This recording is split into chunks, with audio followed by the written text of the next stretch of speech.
Sergeant Freddie Garza with the national anthem, and now a flyover by the Chinook and Blackhawk helicopters here at CenturyLink Field in Seattle. Of course, security has been heightened all around the NFL today. For more on that, let's go down to the field and Michelle. Well, yeah, Al, after the attacks in Paris on Friday, the NFL received assurances from the Department of Homeland Security and the FBI that there were no known significant credible threats against any NFL stadium. Still, the league decided to increase security at all game venues today. Now, a short time ago, I spoke with NFL Senior Vice President and Chief Security Officer Jeffrey Miller. He told me the plan today was to reinforce standard security measures by bringing in extra personnel and canine units to focus on fan and vehicle screening. Miller also told me more stringent security policies will be in effect 24/7 at every NFL stadium throughout the remainder of the season. Miller said procedures today went fairly smoothly league-wide. And Al, in a show of solidarity with France, cities all over the world have displayed the colors of the French flag on prominent landmarks. Here in Seattle, tributes were made at the Space Needle and the Great Wheel. All right, thank you, Michelle. The Space Needle, about a mile and a half or so north of here. The Wheel, a little bit less than that, on the shores of Elliott Bay. Beautiful shot as you look into CenturyLink Field. And of course, one of the traditions here is the raising of the flag by the 12s. Clayton Petrie, Marine Corps veteran at the age of 91, helping to raise the flag. And wait till the crowd sees who also is going to come into the shot in just a minute. We are expecting one Ricardo Lockett, who suffered a very serious neck injury in the Dallas game a couple of weeks ago. And there is Mr. Petrie waving the towel. And there is Ricardo Lockett. He had neck surgery, has the neck brace. The crowd, of course, sees him on the big screen. And it's great to see him. He was at the Seahawks facility the other day. The players all rally around him, and it was a very frightening moment in Dallas, but here he is 2 weeks later, getting the crowd all revved up. And it's not hard to do in this place. Arizona won the toss. They will receive. Stephen Hauschka will kick off. It's been a rainy weekend in Seattle, but it stopped raining this morning. Dry, not expected to see any precipitation. That's David Johnson, good-looking rookie out of northern Iowa, ready to run it back. Carson Palmer, who was hurt a good part of last season, healthy and playing extremely well, and he's going to get the ball at the 20-yard line after Johnson takes a knee. And let's take a look at the Cardinals starters. Carson Palmer, USC. Chris Johnson, East Carolina. Larry Fitzgerald, University of Pittsburgh. Michael Floyd, Notre Dame. Jermaine Gresham, Oklahoma. Darren Fells, UC Irvine. Jared Valdir, Hillsdale College. Mike Upati, Idaho. Lyle Senline, Texas. Jonathan Cooper, North Carolina. Bobby Massey, Ole Miss. Potent offense, third in yardage in the league. This team has already scored 32 touchdowns this season. That's 4 a game, and that's as many as they scored all of last year. That's Larry Fitzgerald having a great year. The motion man, he takes it and tries to slip back the other side, and Palmer lays a block, but Fitzgerald is taken down at the 20-yard line. Carson Palmer blocking Bobby Wagner out of the play, but there's no gain. So Palmer, an MVP candidate, as we stated at the top, first in yards per pass, second in touchdowns, third in rating. The team record for touchdowns in the season, 30 by Kurt Warner. So Palmer right now on a pace to shatter that. 20 halfway through the year. Second and 10.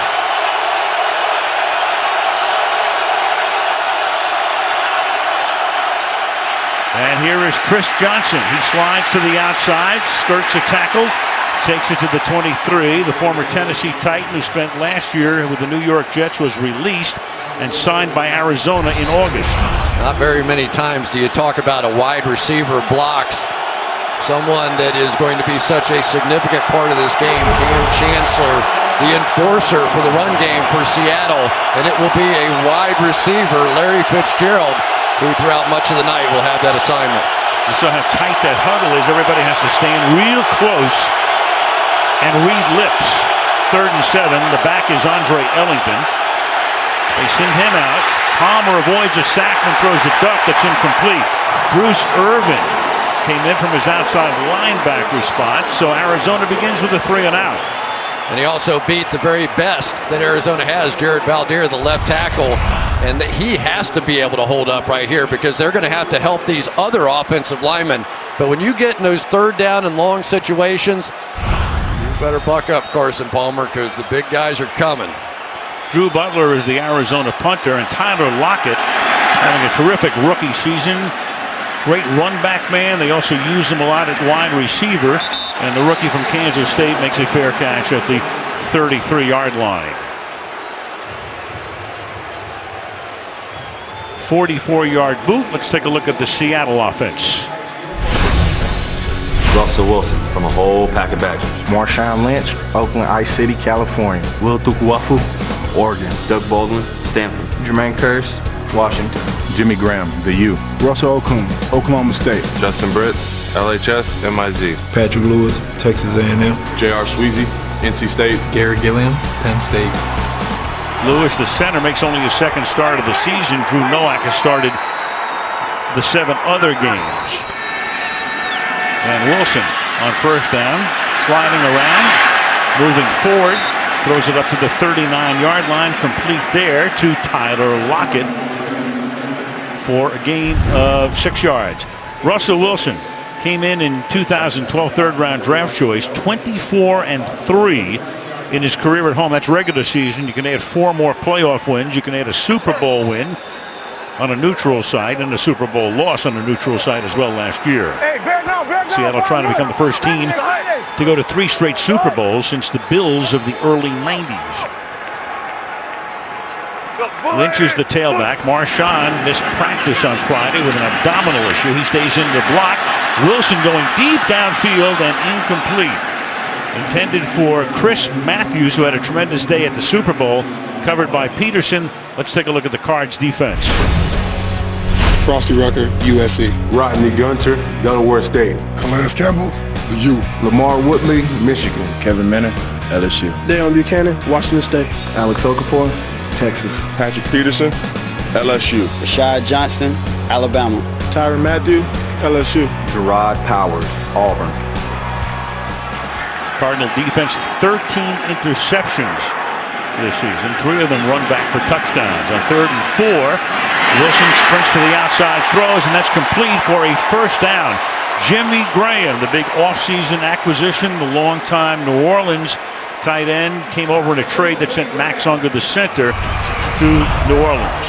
And everyone's sort of been waiting for the breakout. Jimmy Graham, a couple of touchdowns early in the year. And since then, especially down in the red zone, just not the kind of factor that everyone figured he might be. But on the first big 3rd down, he gets the football. Still leads the team in receptions, but no big bang yet. 39 catches for him. Marshawn Lynch to the outside. Our first flag of the game comes in. Clete Blakeman is tonight's referee. We'll hear from him about 3 minutes into the game.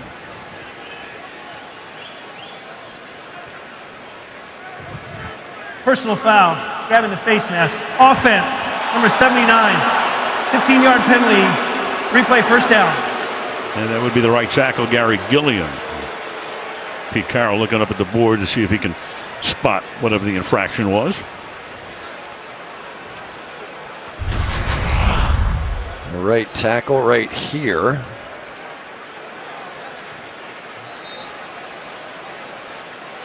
He must have a face mask around his neck. I didn't say anything. Drop down a little bit. So that takes him back to a 1st and 25 from their own 28-yard line. Lynch flanks Wilson. He fires over the middle. Does Russell out to the 37-yard line. That's caught by Doug Baldwin. Pete Carroll, the Seattle coach, 2 national championships in his tenure at USC, 1 Super Bowl win here, coached the New York Jets all the way back in 1994 for 1 season, and then was the Patriot coach in between Bill Parcells and Bill Belichick in the late 90s. Carson Palmer's coach at USC. Right. In his junior and senior years, as Marshawn Lynch takes the ball out to the 41. Lynch battling some hamstring issues this year, an abdominal issue the other day. Out of practice on Friday. He did not come out and practice with the team, so listed on the questionable category on the injury report, but in play tonight. That they have been using, though, Thomas Rawls, a good-looking undrafted rookie, quite a bit this season, and Fred Jackson is the third down back. 3rd and 12.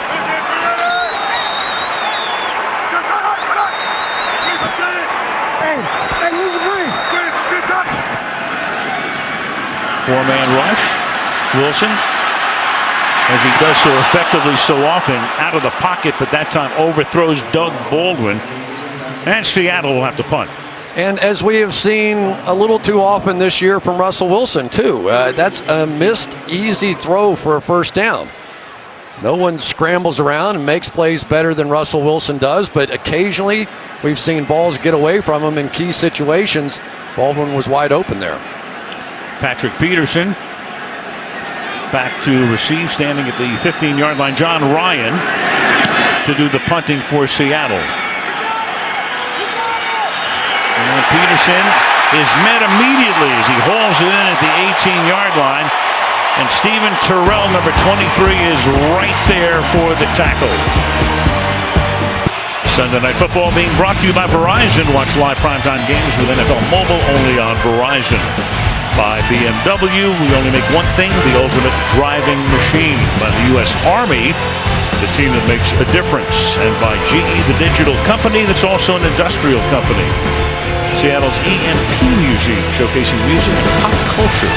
That's the We Are 12 exhibit, celebrating the Seahawks and their fans. Loudest in the league. I don't think anybody's even close. From the 19-yard line. Chris Johnson is the running back. He gets it, and Johnson, who had a 2,000-yard season as a Titan back in 2009, gets stood up at the 25-yard line. Bruce Arians, longtime assistant in the league, was in Pittsburgh, won a Super Bowl with them, Super Bowl 43. Then he went to Indianapolis. It looked like he might even retire, but Chuck Pagano got the job. Called Bruce, said, "Come on, be my offensive coordinator." Chuck got sick early in the season. Arians took over the team, won Coach of the Year. That led to an interview in Arizona. And now the man they affectionately call BA in his 3rd year as the Arizona coach. Play action by Palmer. Slides to his right, then throws. Caught. Michael Floyd, missed all the preseason after hand surgery, makes the catch, first down. And this is really what the Cardinals are going to have to do. Go to some of this play action. They have a successful run on first down with Chris Johnson. Come back on second down. Now the play action is effective. You get those linebackers sucked up a little bit. Or Michael Floyd underneath. Gain of 10. Cardinals have great receivers. Fitzgerald. They got Floyd. They have John Brown. Jerron Brown as well. And from the 35 now, Palmer fires, and that's caught by Larry Fitzgerald. Up to the 46-yard line goes the man in his 12th season, all with the Cardinals. Last year, of course, without Palmer, he missed 3 games, shoulder injury, and then the final 7 torn ACL. The last 2 games against the Seahawks, neither of them with Palmer, and you can see right there, 23 drives, never got into the end zone. Second time that Palmer's had to recover from a torn ACL. He had to do it when he was a Cincinnati Bengal after the 05 season.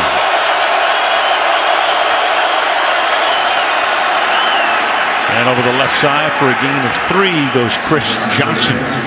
Second down and 7.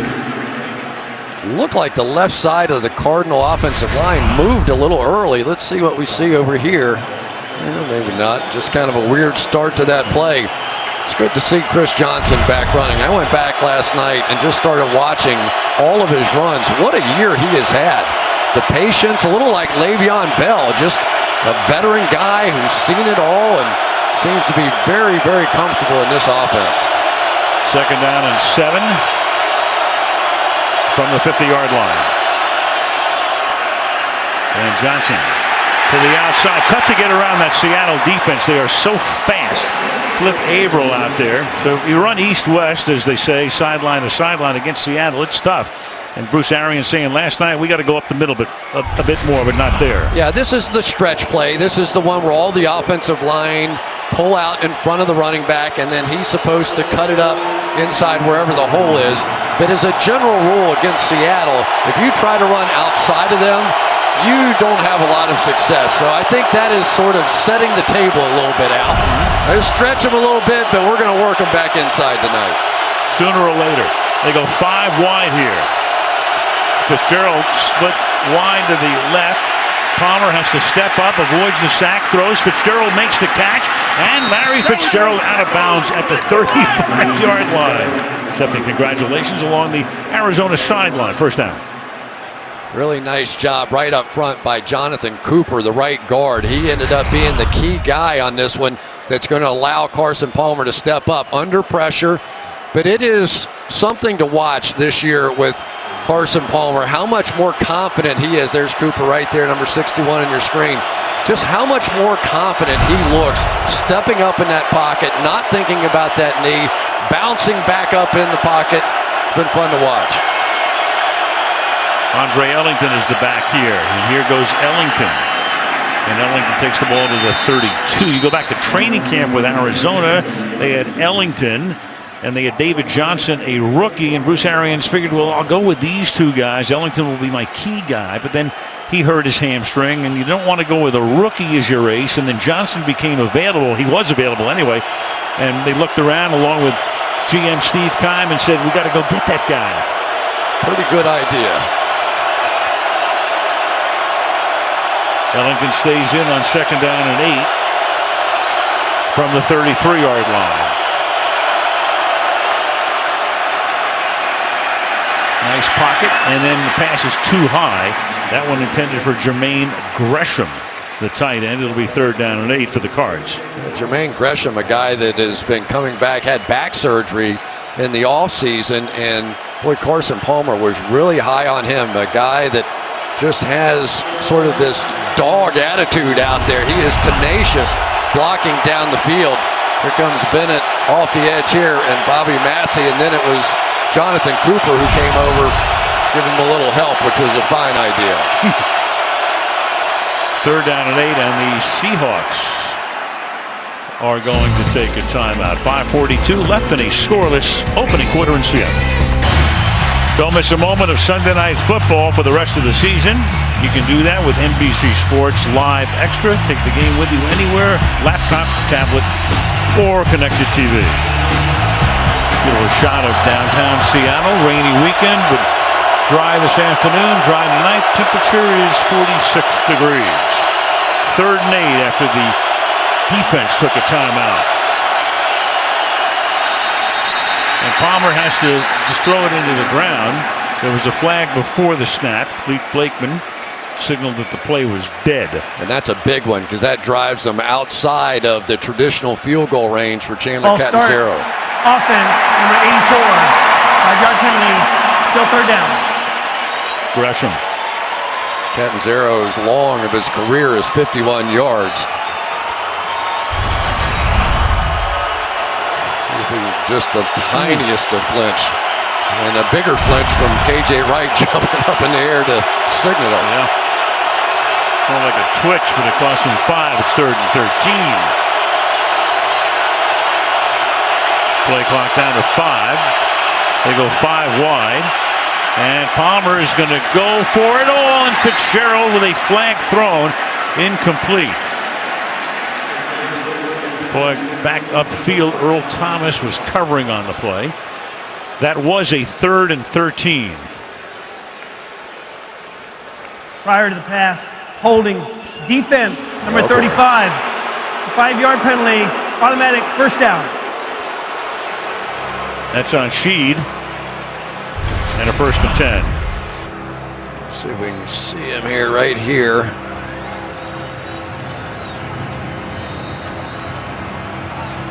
Different angles, hard to tell sometimes. But that was a biggie. That turns it into a first down. At the 33-yard line. You know, coaches study everything. So you look at officiating crews. And the other day, Carroll told us something interesting that came into play there.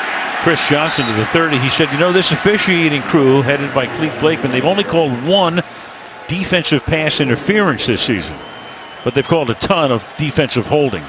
Yeah, so hold them at the point of the ball instead. Right. You can tell Arizona's trying to get a little power running game going, and this drive has been significant. So many teams just go 3 and out against Seattle, and yet they've been able to maintain control of it and let their defense rest a bit.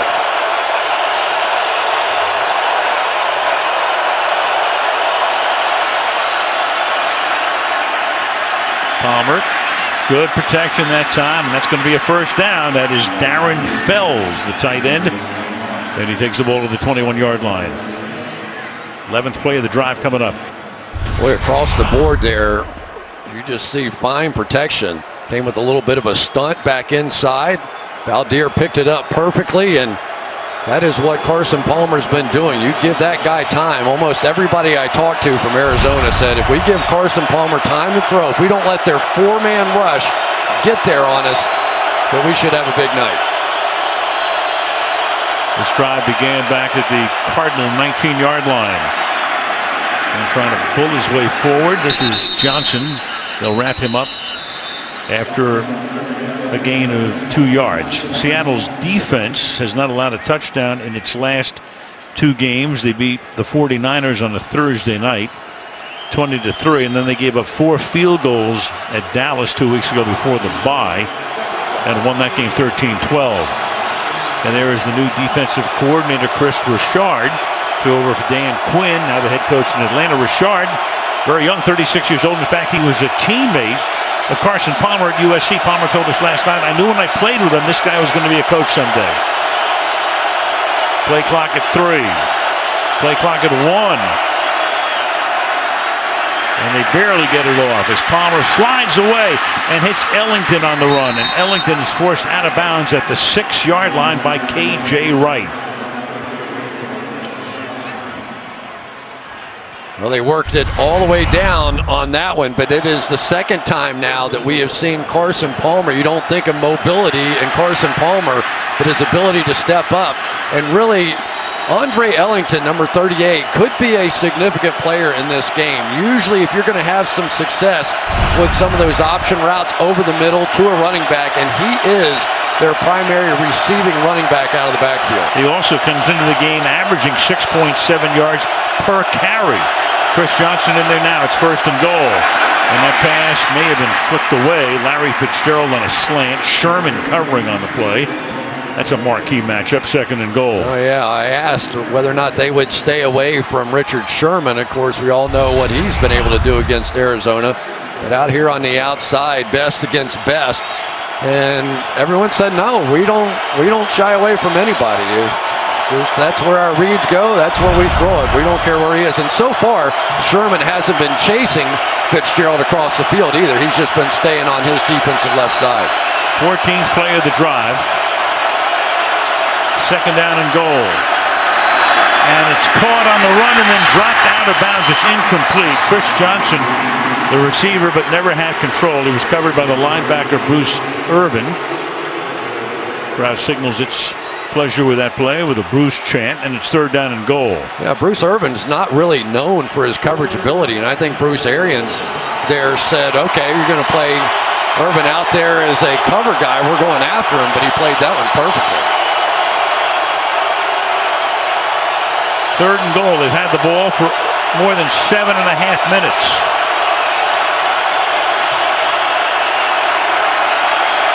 Empty again. Palmer fires into the end zone, and it is in the end zone. Looked like Earl Thomas comes away with the ball. Earl Thomas with the pick. Earl Thomas.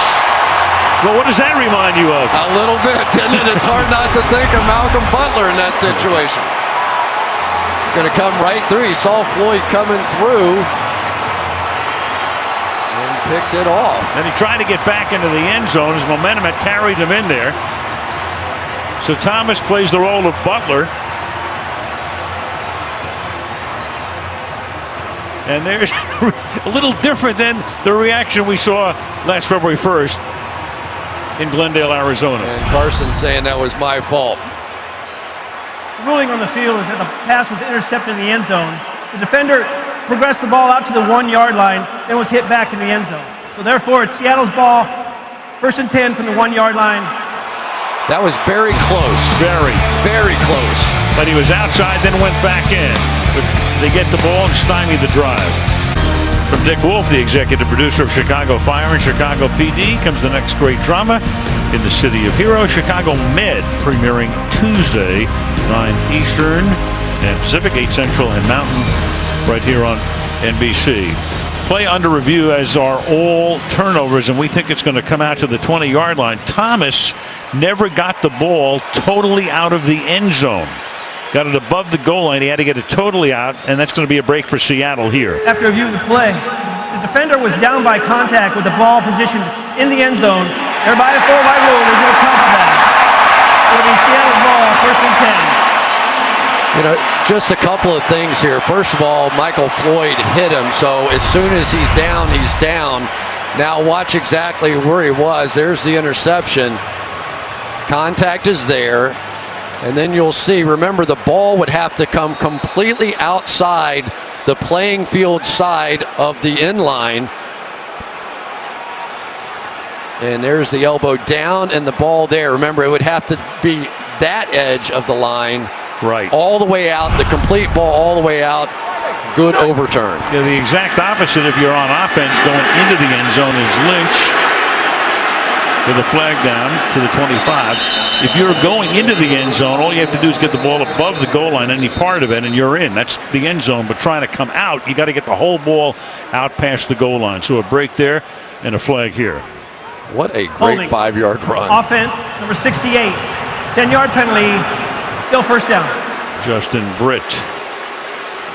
It was only the 4th interception of the season for the Seahawks. Just watch what Marshawn Lynch can do with the football. I mean, it's lateral, it's sideways. It makes somebody else. I mean, guys' knees buckle. That's Dayon Buchanan. He's a safety that plays inside linebacker. His knees buckled when Marshawn Lynch, without any sort of forward progress at all, gave him that little shimmy. Some kind of football player Marshawn Lynch is. 29 years old. 1st down and 20. And Wilson in the end zone, and Wilson's going to dump it. Did it get back to the line of scrimmage? Did he get back? Exactly right. And the Cardinals are screaming it should be intentional grounding, which would be a safety. Frosty Rucker was the guy who pressured him, and now they're going to talk about this. Because Arians wants to see a safety. Out of the pocket, threw the ball to or beyond the line of scrimmage. Therefore, it's an incomplete pass. 2nd down. Well, the line of scrimmage, it was to the line of scrimmage, but considerably short of it. The line of scrimmage is the 10-yard line. He goes back into the end zone. He's outside the tackle box. No question. You're allowed to throw it away. Right. But it is a good 3 yards short of the line of scrimmage. That to me, those are the kind of rules that I hate in the NFL. 2 are about the line of scrimmage. Can it not just be you got to get it to the line of scrimmage? I mean, sometimes they make it so hard. I don't know why. Did the suburbs count?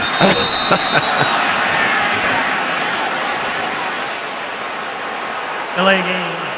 Offense. 5-yard penalty. 2nd down. Well, it's 2nd down. That's going to make it 2nd down and 25. Well, and this is the kind of year it's been offensively for Darrell Bevell. You know, they've had key penalties. They have a sack every 8.5 passing plays, which is worst in the league. There have been questions along that offensive line. They've shuffled the center in and out. Drew Nowak has been the center. Patrick Lewis comes in and plays this one.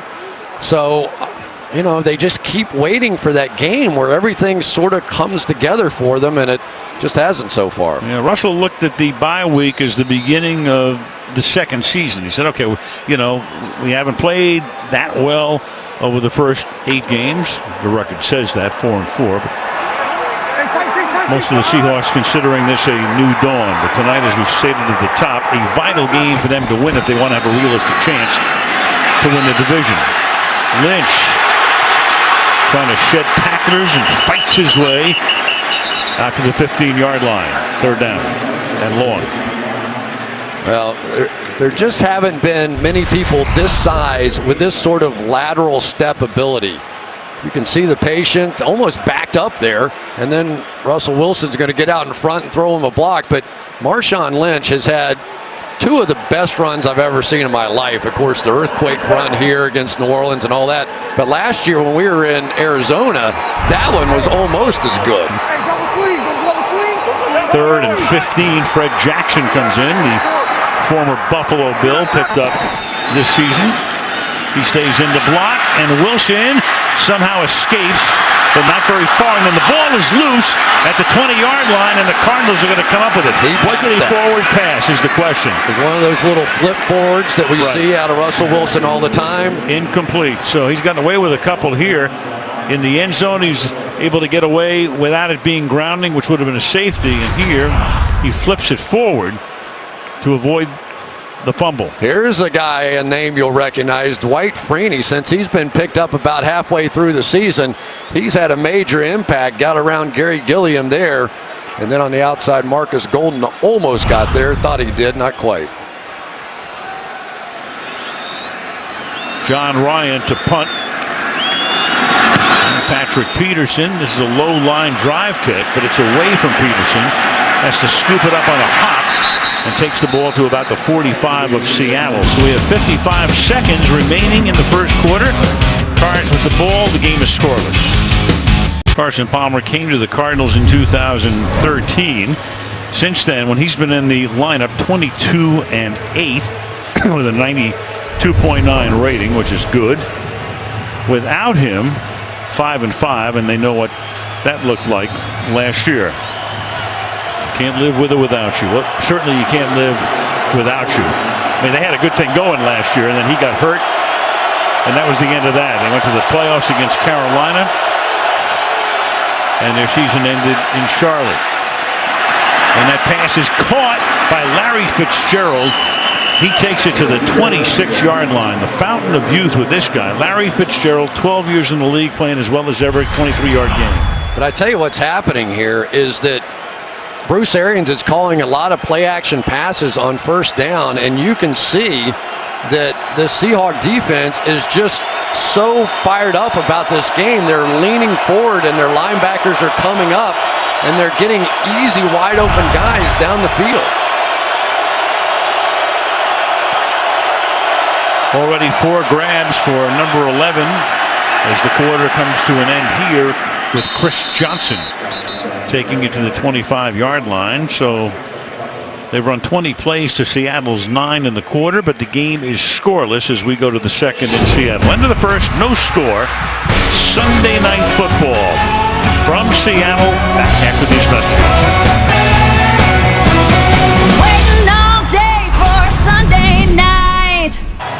Aerial coverage from Seattle tonight brought to you by Geico. Nice tribute there right across the parking lot. That's where the Mariners play. Safeco Field, the French flag. In memory of the victims of the Friday attacks. And then we come back into CenturyLink Field where it is 2nd down and 8. Al Michaels, Chris Collinsworth, Michelle Tafoya on Sunday night. And Larry Fitzgerald has just made his 5th catch of the game. That's good for a 1st down of the 12. Chancellor makes the tackle. We have seen Richard Sherman trail a specific receiver on occasion this year. Des Bryant a couple of weeks ago. Now with Larry Fitzgerald, their number 1 receiver, getting off to this kind of a start, you wonder, is Pete Carroll thinking about an adjustment to bring Sherman in on him and see if they can take away their number 1 threat?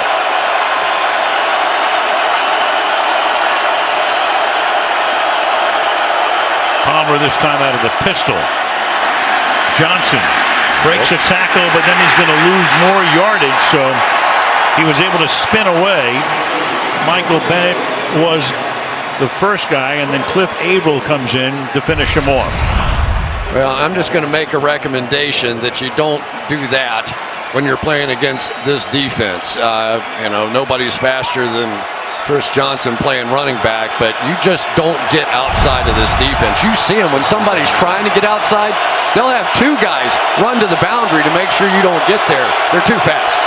That's a loss of 8. And a 2nd and 18 from the 20-yard line. Only a 3-man rush. And Palmer slips it underneath, and then Johnson just dropped it, making it 3rd down and 18. Well, for Carson Palmer, such a beautiful drive to open it and come away with nothing.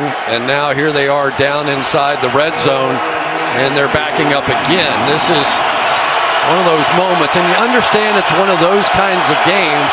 You want to be aggressive, but those 3-pointers are significant as well. This is going to be low-scoring, defensive, and both coaches know it. 3rd and 18. The 3 wideouts are all set to the right. Palmer escapes, throws, and that's caught for a very short gain as Darren Fells makes the catch, and Bobby Wagner, the middle linebacker, stops him, and they'll have to settle for a field goal attempt.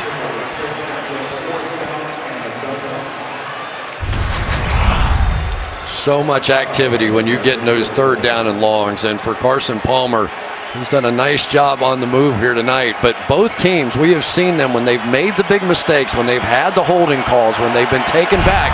You can't convert 3rd and very long against either one of these defenses. Chandler Catanzaro, second-year kicker out of Clemson, will put up the first points of the night on a 33-yard field goal. Early 2nd quarter in Seattle. Cards up, 3-zip. On this Sunday night, the Ides of November. There are the standings right now in the NFC West. Arizona 6-2, Seattle 4-4. So they're either a game back or 3 back with a loss to Seattle.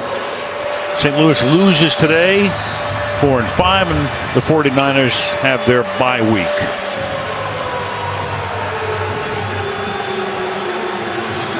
$3-0. Cardinals with Catanzaro kicking off.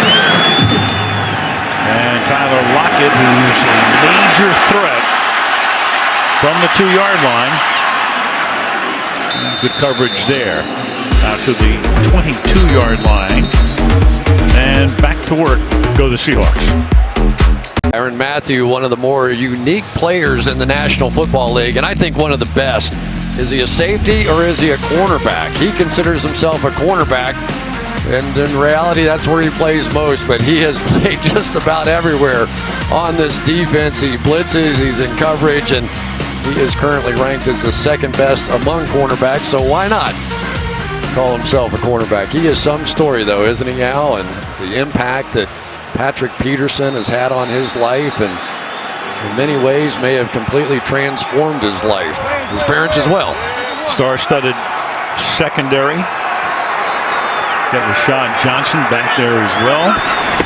Steady and solid at safety, and Lynch can't get out of the backfield as he gets taken down. Flag here. Buchanan making the tackle. Clete Blakeman will tell us about the call. Holding. Offense, number 82. 10-yard penalty. Replay, first down. That backs him up. Coaches like to say, hey, you know, it's another game. You don't want to make too much of a game. You don't want to make too much of a game in the middle of the season. But you brought it up to Bruce Arians last night. Considering the whole history of the Cardinal franchise, there are some games that are bigger than others. You can't dispute it, and this is one of them for Arizona. You know, it's one of the things that the Arizona players were talking about. I said every time Seattle comes on the field in this rivalry game, they take this attitude that this is something more than a game, and they're angry, and we haven't matched that attitude all the time. Some of those Marshawn Lynch runs didn't sit well. And then the ball is loose in the end zone, and Wilson's going to cover up, but this time it is a safety. So we had a near safety before. Wilson loses the ball, runs into his own man, and then is able to at least save 5 points by covering up in the end zone to make it 5-0 Arizona. Well, runs the into a scramble starts, and we almost have another butt fumble to deal with here. 5-0, and Arizona will get the ball. There's Calais Campbell. Frosty Rucker is going to get credit for the safety. Okafor coming back from an injury. The defense does its job, picks up 2 points, and now you get the free kick back to Arizona. So the Cards will get it here. Patrick Peterson fields it at the 20-yard line and brings it back 21 yards to the 41, and back we go to the safety. Well, Alex Okafor is going to push Russell Okung back a little bit, but watch Russell Wilson just sort of almost seems oblivious to what's in front of him, holds the ball loosely, it gets out, and now here we go. As you go back through this season and 31, now 32 sacks, a good percentage of those you have to put on Russell Wilson. Some on the offensive line, yes, some on receivers not being open, but we have seen Russell Wilson this year go to the scramble many times a little too early when he had opportunities to throw the ball down the field. So he is getting sacked on average 4 times a game. And Palmer is going to throw deep and leaping incomplete. Good coverage that time, intended for John Brown, the guy they called Smoke.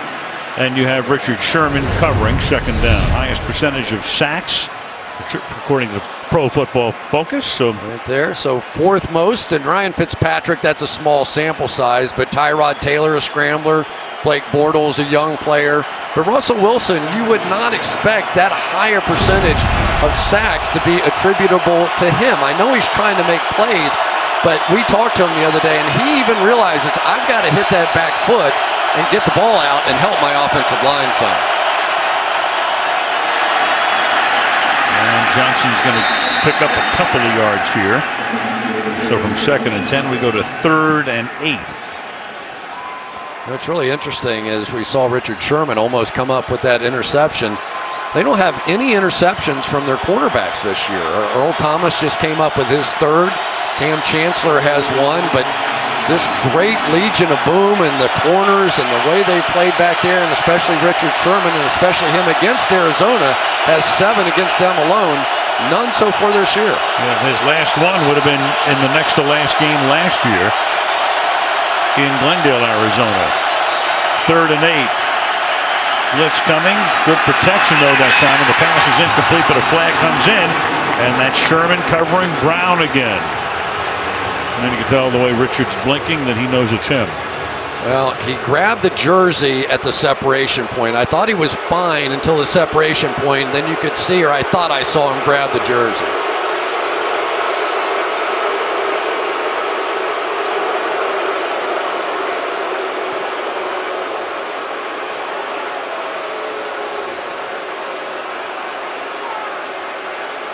Well, the discussion continues. A flag on the other side of the field as well. There are 2 fouls Totally. against the defense on the play. Holding, number 26. That penalty's declined. Pass interference, number 25. The ball he placed at the spot of foul. First down, Arizona. So you had both corners penalized on that play. Well, they wanted to get those pass interference numbers up. Right there it is. See it right there? That's what the official saw. Gave that flag a pretty good chunk too. But for the most part, Richard Sherman all over that. John Brown, one of the fastest players in football, and Sherman right in front of him the whole time. Just got a little grabby.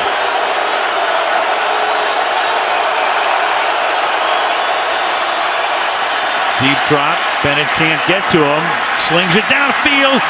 Flag is down, and that's Michael Floyd for the moment, who would set up a 1st and goal, but you have a flag down at the line of scrimmage back at the 48-yard line. That would be a 42-yard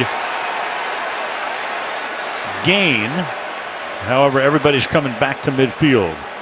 It's a pretty good indication who's Illegal on. formation. Offense. The whitest man covered up the inside receiver. Penalties 5 yards from the previous spot. Replay, first down. I think right here they're both on the line of scrimmage, which means that guy would have been ineligible, and that guy's the one I think that ended up catching the ball. But that here you're going to see on the outside Michael Bennett, but watch Carson Palmer step up as he's done throughout the game to hit that deep over route. This route is something a lot of teams want to try to work against Seattle and the way they play defense, sometimes on the backside of those routes, they'll jump up a little bit and you can get those deep overs in. Makes it a 1st and 15. And now to the outside, and that's backhanded by Michael Floyd. Makes a nice catch. Sherman is there again. And that'll be a gain of 11. And Richard Sherman's not happy. He's saying, all right, call it the other way. Here he comes into me, drives into me right there, and pushes off and gets it. But generally, as a wide receiver, you're allowed to sort of lower that shoulder as long as you don't extend the arm. And then a nice catch by Michael Floyd. Seems like Arizona's had the ball the whole game. Well, they have. I mean, they've run 27 plays, and Seattle's run 10. Johnson to the outside. Found room, picks up the first down, takes it to the 36. So Johnson, spectacular seasons in Tennessee, and then he left there, went to New York, had a so-so year, and then he was in a car last March in Orlando, Florida, in a drive-by. He took a bullet in the shoulder. It is still in there. He recuperated during the offseason. The Jets did not exercise the option on the second year of his contract, so he was out there as a free agent and was out there until the middle of the preseason when Arizona picked him up. We called it a life-altering event, I guess. From the 36-yard line. And they, talk about, guys being too old at 30, but not Johnson and not Lynch at 29. Let's go to Michelle. Well, as you mentioned, that bullet in the shoulder put him on bed rest for 6 weeks. He lost 20 pounds. They left the bullet in the shoulder, as you said. He told me that doesn't bother him, but the bullet struck a nerve that left his right hand numb. He couldn't use it at all. He got his feeling back in early June, and that's when he's finally able to really start working out again, Al. All right, Michelle, as you look at Johnson, and that's Iupati down on the turf. Mike Iupati. Well, that's Mike Iupati. The guard came over from San Francisco, 3-time Pro Bowler. Take a look at how this happened, but as a precaution, they will take him back. Larry Fitzgerald looking on. And here's what happens on the collision with Cam Chancellor. Right here on the end of the play, you see he just sort of drops his head, which everybody advises against, and that head and neck just compress back into the shoulder pads. Cam Chancellor, a safety, but a huge man delivering that blow, and of course big concern for anybody. We've been through this a little too much with both teams now. Of course, Ricardo Lockett against the Cowboys. Iupati, a big man, obviously, at 330 pounds, but as you say, Chris Chancellor, you get hit by him, he's 6'3" and 232. Well, and this is such a significant player on this football team. Back after this. Well, they are strapping Mike Iupati to the board. They've also taken his face mask off. We've seen him move his extremities. Chancellor wants to find out what he can. Obviously very concerned, as is everybody on both teams and everybody in this ballpark right now. Al, sometimes when you're blocking and something takes you by surprise, and it just looked like Chancellor kind of came around the corner and Iupati reacted and put his head down, and it's just an unfortunate part of this game.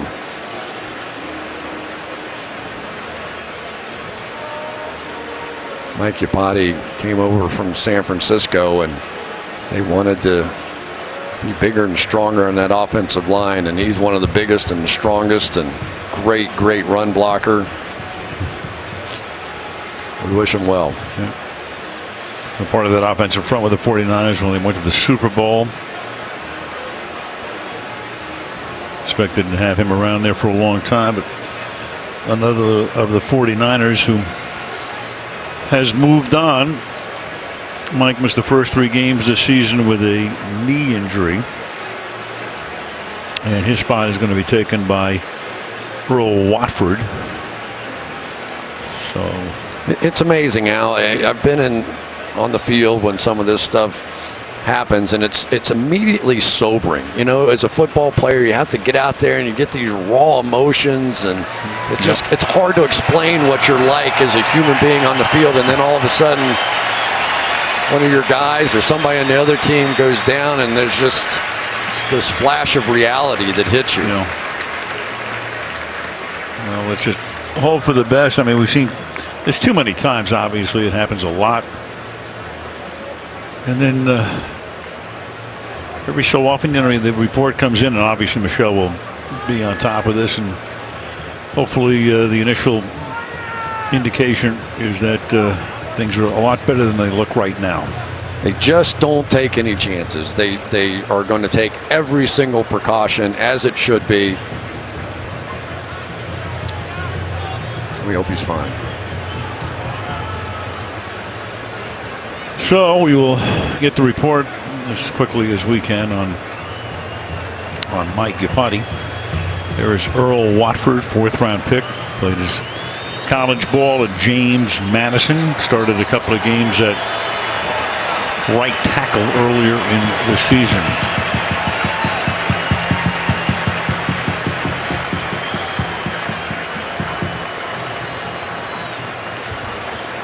Classy fans here, as always. Little reset to the game. This statistical update right there. 134 yards to 21. Time of possession 3-1. 29 plays have been run to 10. And right now, as play resumes, the ball is at the 35-yard line with Arizona leading 5-0.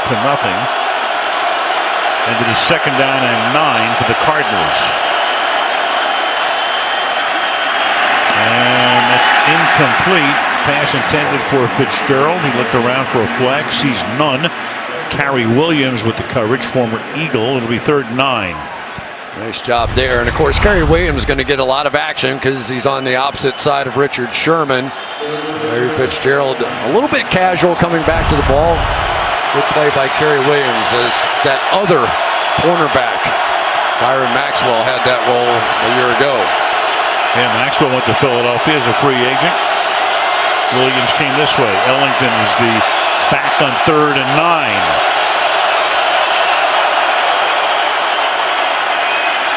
Palmer in the pocket, fires, and that'll be caught for a 1st down by Gresham. Former Bengal coming on, and Palmer saying that he's going to be more and more a part of this offense down the stretch. Well, Carson Palmer knew that every throw he was going to make was going to involve somebody being close or hitting him. That time going right through Jonathan Cooper was Michael Bennett. But it is the guy that Carson Palmer pointed out to us. We said, name somebody we should be talking about on your team. And he went right to Jermaine Gresham and the impact he's had. 1st down to the 23. Now they give it to Johnson. And Chris picks up a couple to the 21-yard line. Williams comes up from the corner to take him down with 8 minutes to go in the opening half. Yeah, there's that Larry Fitzgerald block on the edge that's going to force the play to go to the cornerback, Kerry Williams. Larry Fitzgerald now playing the Hines Ward role, and there he is, Cam Chancellor. You saw what he just did with a hit to Mike Iupati.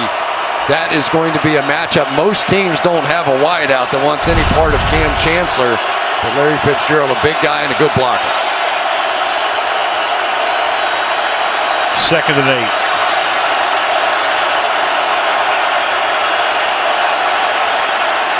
Three-man rush, and that's enough to get him. Sacked at the 29-yard line. Rubin, who came over from Cleveland, gets the sack.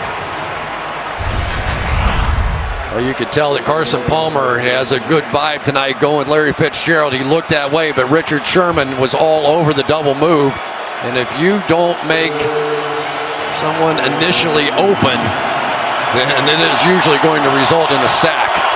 Carson Palmer knew at times tonight he was just going to have to take sacks. It's a part of playing Seattle, and it's a part of playing them here. The sack by Italian Rubin makes it 3rd and 14. Palmer with a deep drop, going to the end zone, and it is caught by Floyd. Michael Floyd for the touchdown. Was he in? That's the question. But for Richard Sherman, that was a blown coverage by him. 27 yards if it stands. Let's see. Michael Floyd, you got one heel toe. It has to get all the way down. The other heel toe, I think that you're going to get credit for it. Gets both feet in, has control from what we can tell. We'll look at control now from this angle. Has it. And that was a 3rd and 14. One. So upon first glance, it looks like it will stand. 2.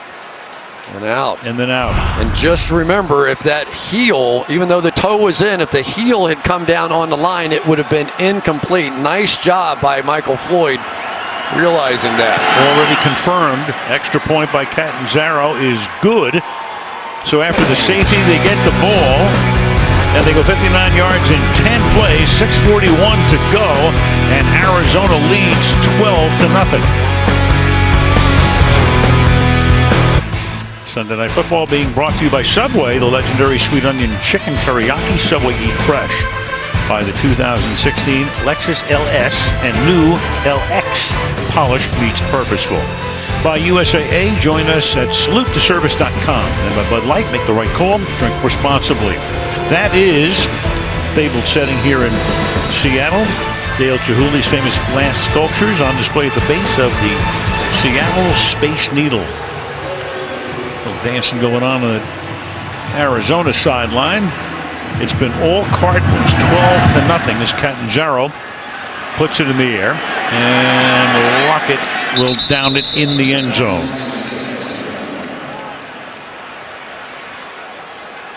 All right, let's go back to the touchdown. I'll show you Richard Sherman's mistake. You're going to get this and a go route down the sideline, and there's Richard Sherman. Watch him flinch on this deep out here. He thinks he's going to get an interception, and it happens so much, Al. Your team's going bad. You don't have an interception. You want to make a play, and you just don't do your job. How many times you hear Bill Belichick say that? Do your job. And that's exactly case in point right there. And as Bill likes to say, the adverb is do your job well. At the 20-yard line. Rolling is Wilson. And running out of room. Flag is down. Secondary doing its job for Arizona. And holding. Offense, number 88. 10-yard penalty. Replay, first down. Jimmy Graham. Go to Michelle. The update on Mike Iupati is that he was taken to a nearby hospital for further evaluation of that neck injury. The good news is he has feeling in all his extremities. And Al, you noticed how quickly both of these medical staffs reacted. I'm told that athletic trainers and medical staffs practice for these traumas constantly, and that's why the reaction was so prompt and so efficient. Yeah, we saw Michelle. I mean, everybody's got the protocol down now pretty much to a science, which is a lot different than it used to be 20 years ago. And they take the guy off the field in a cart. He couldn't even fit into half the time. And that's incomplete. Coming in to break that up, and a pass intended for Kearse is Gerard Powers. Going back to Sherman, Chris, you were talking about how funny it is. I mean, a year and a half ago, Sherman was getting bored because nobody was coming his way. Now they're coming his way a lot. Yeah, he hasn't had quite the year overall that he's had in the past, but he is the guy that has been asked to do more. He has been asked to move around. He's been asked to follow different receivers this year, and it started in training camp. But I know he's frustrated, and you can see because he doesn't make plays like that. And beast mode can go nowhere, and you got the quartet, a quintet, in fact, 5 white shirts who wrap them up. And this is a Cardinals team that has heard it all too much when they've come in here, that this crowd has been borderline unbearable. They have been able to change games. And they all talked about that whole bully thing. We want to be the bully. We're tired of getting bullied. And Bruce Arians said, well, go do something about it. So far they have. And so Josh Morrow, part of the group that tackled him that time, basically giving it to the fans. 3rd down and 18 now. Play clock at 3. And Wilson that time, good protection, and that is broken up. You had 3 guys, including Matthew, around the intended receiver, and it'll be 4th down and 18. You better be careful with the old honey badger. He was coming across in man coverage right over here, and he's going to undercut this thing. And this is not what Seattle does well. They are not a third down and long passing team. As a matter of fact, have we seen one read option tonight? Have we seen one of the staples that ordinarily go with this offense? It's almost like they're trying to become this passing team. Well, they're running the read option a lot less than they have in the past. Good punt there. Patrick Peterson. Look out. Around the corner. Dangerous. Good run back, and he steps out of bounds at the 45-yard line of Seattle. So that punt was 57 yards, 24-yard run back. Seattle defense, fewest points allowed, 12, 13, and 14. The Legion of Boom, we talked about them, and of course you've heard a lot about them and know a lot about them if you follow football, through the years, but fascinatingly, no interceptions by a cornerback this season. Cam Chancellor held out for the first 2 weeks of the season. Those were 2 losses. He's come back. Sherman, of course, has been an all-pro, but they're going his way a lot tonight. 8 times they have worked in his direction. And now Arizona starts on the plus side of the field at the 45 of Seattle. And Palmer off his back foot throws, and that will be a 6-yard gain for Darren Fells. Not quite the noise level in here right now. There was when we started that opening camera anyway. I'll say. Oh boy, and another player down now. Very, very different. And that would be Frank Clark. He's a good-looking rookie. I'll say that for him. He is a hustling defensive lineman. Picked him in the 2nd round out of Michigan. So Clark, who works behind Michael Bennett at defensive end, will get some assistance going to the sideline. And then when play resumes, it's going to be 2nd down and 3. Arizona has now run 3 times as many plays as Seattle, 35 to 13, pretty close to 3 times as much. Frustrating year so far for Russell Wilson. I'm sure Marshawn Lynch as well, and all the guys in this offense. They had been on such a roll through those playoffs, and they're all trying to figure it out right now. Although I will say for Marshawn Lynch, it would have been very easy for him after that interception in the Super Bowl to go public with how he probably felt about not getting the ball. He walked out and had a simple phrase, "Team game, bro." And that was about as perfect an answer as Pete Carroll could have hoped for. Kept this team together somehow. 2nd and 3. And Johnson cuts it back and is close to a 1st down at the 35-yard line. And that will be a 1st down. For Chris Johnson, go back to that, still having that bullet in his shoulder, and he was telling us that if he had not been texting, only a few times that texting came into play as an advantage, he was leaning forward texting. He said, "I'm not sure I'd be here today if I had not been leaning forward in that situation." Him in the shoulder, and may have saved his life. He was a passenger in the car, which the driver died. From the 35-yard line, Palmer deep down the sideline and reaching for it is Floyd. Is he in? We're saying yes. Michael Floyd holds on and is out of bounds. They'll spot it at the 1-yard line. Great catch. Gets his feet down, and it's a 34-yard catch. Of course, Carroll wants to take a look at this and see if he wants to challenge it. I love what Michael Floyd did there. So many times receivers stop fighting when the ball's in the air, but you could see that Michael Floyd not pushing off or anything else. We're going to get some kind of a challenge. I think it's by Arizona. Well, it could be. He thinks it's a touchdown. I agree with you on that because it's not going to be an incomplete pass. That's already been determined. Now, does Bruce Arians want to contend? Arizona is challenging the ruling on the field that the receiver was short of the goal line. Right, they rule on the field he's short of the goal line, but they're going to look at that on replay. That and looks like it's a touchdown. Sure does. So if Arians wins the challenge, they'll add the touchdown. Boy, how hot has Michael Floyd been? Already 4 straight games with a touchdown, maybe 5. 4 grabs tonight.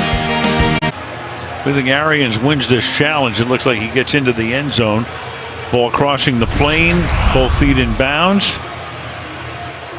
And for Michael Floyd, who missed all of preseason, he had hand surgery. That would be his fifth touchdown. He's the second of the game and fifth of the season.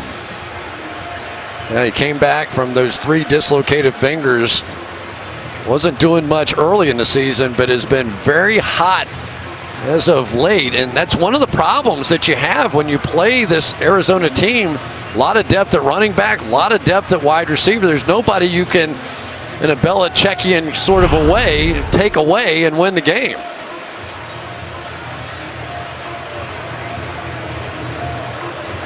So that's going to make it 18-0, assuming that they win this challenge.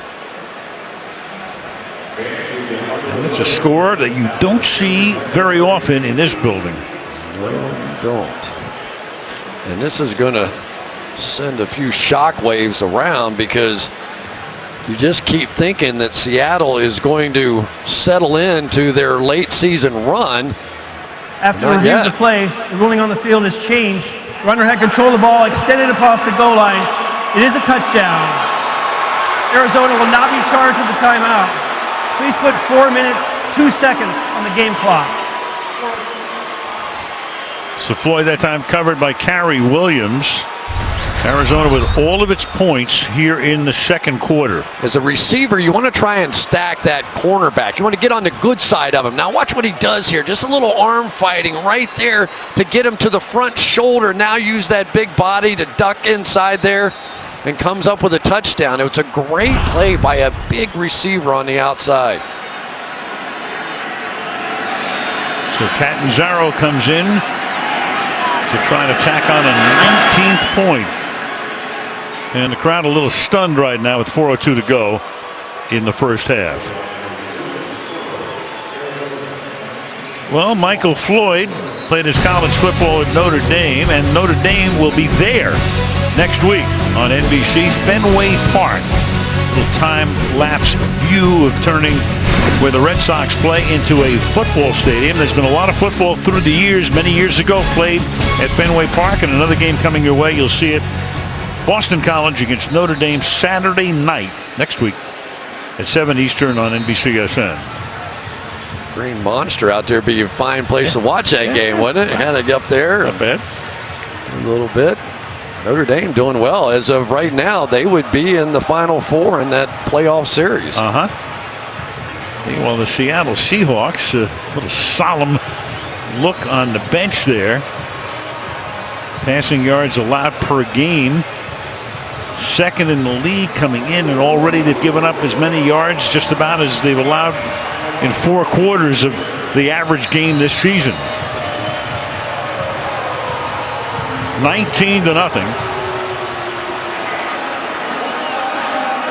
And Catanzaro to send it down toward Lockett.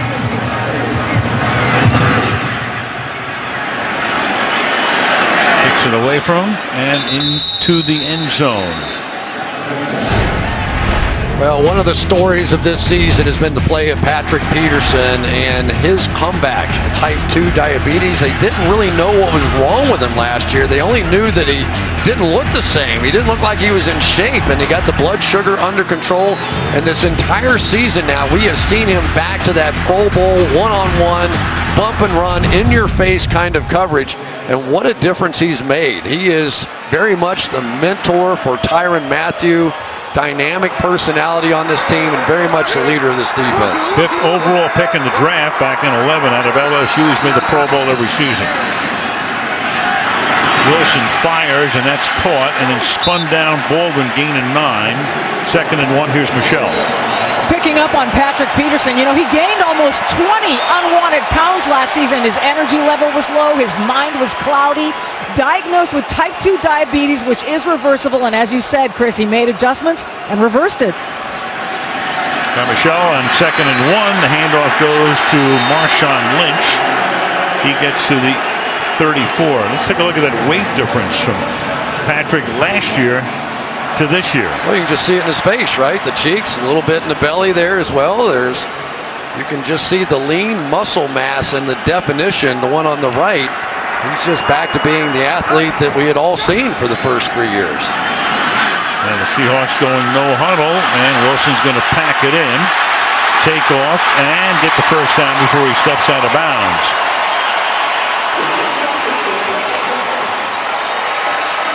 So this is very much a part of Russell Wilson and what he does. Before he blew a play and safety when he started to scramble, but you know, you don't get the good without the bad and the bad without the good. So sometimes they come out on first down there, they go back to a read option, sort of what they do best, and now you get a little Russell Wilson scramble, and they're kicking it back into gear now.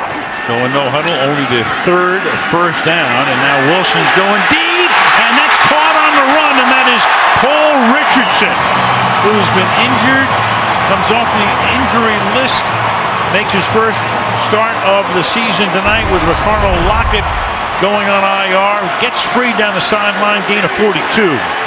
Injured a season ago and first game back, and we saw him running around in practice, and he was flying, and this was the sort of missing speed element on this offense. But isn't it funny, Al, that you see him start to you get a good Marshawn Lynch, you get a good scramble from Russell Wilson, now everything's starting to work. Ticking down to 2 minutes to go, and Wilson fires over the middle, and that's caught. Jimmy Graham then dropped. Jimmy Graham had it and couldn't hold on. And that's going to take us to the 2-minute warning. They come that close to a touchdown. Man, oh man, that's the way it's gone all year. Yeah, look at this. Has it, can't hold on. Jefferson took it away. At a halftime coming your way, the Patriots and the Panthers stay unbeaten. Minnesota takes charge of the NFC North. How about that? Tony Dungy will weigh in on Peyton Manning and what's going on in Denver. All of that coming up at halftime. Meanwhile, it was very, very close. Seattle might have thought about challenging, would not have won it as we looked at the replay, show you in a second.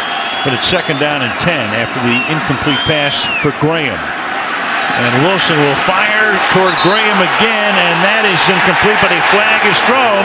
Tyrann Mathieu will get flagged for interference. So they go Graham's way again, and that's going to move it close to the goal line. Defense, number 32.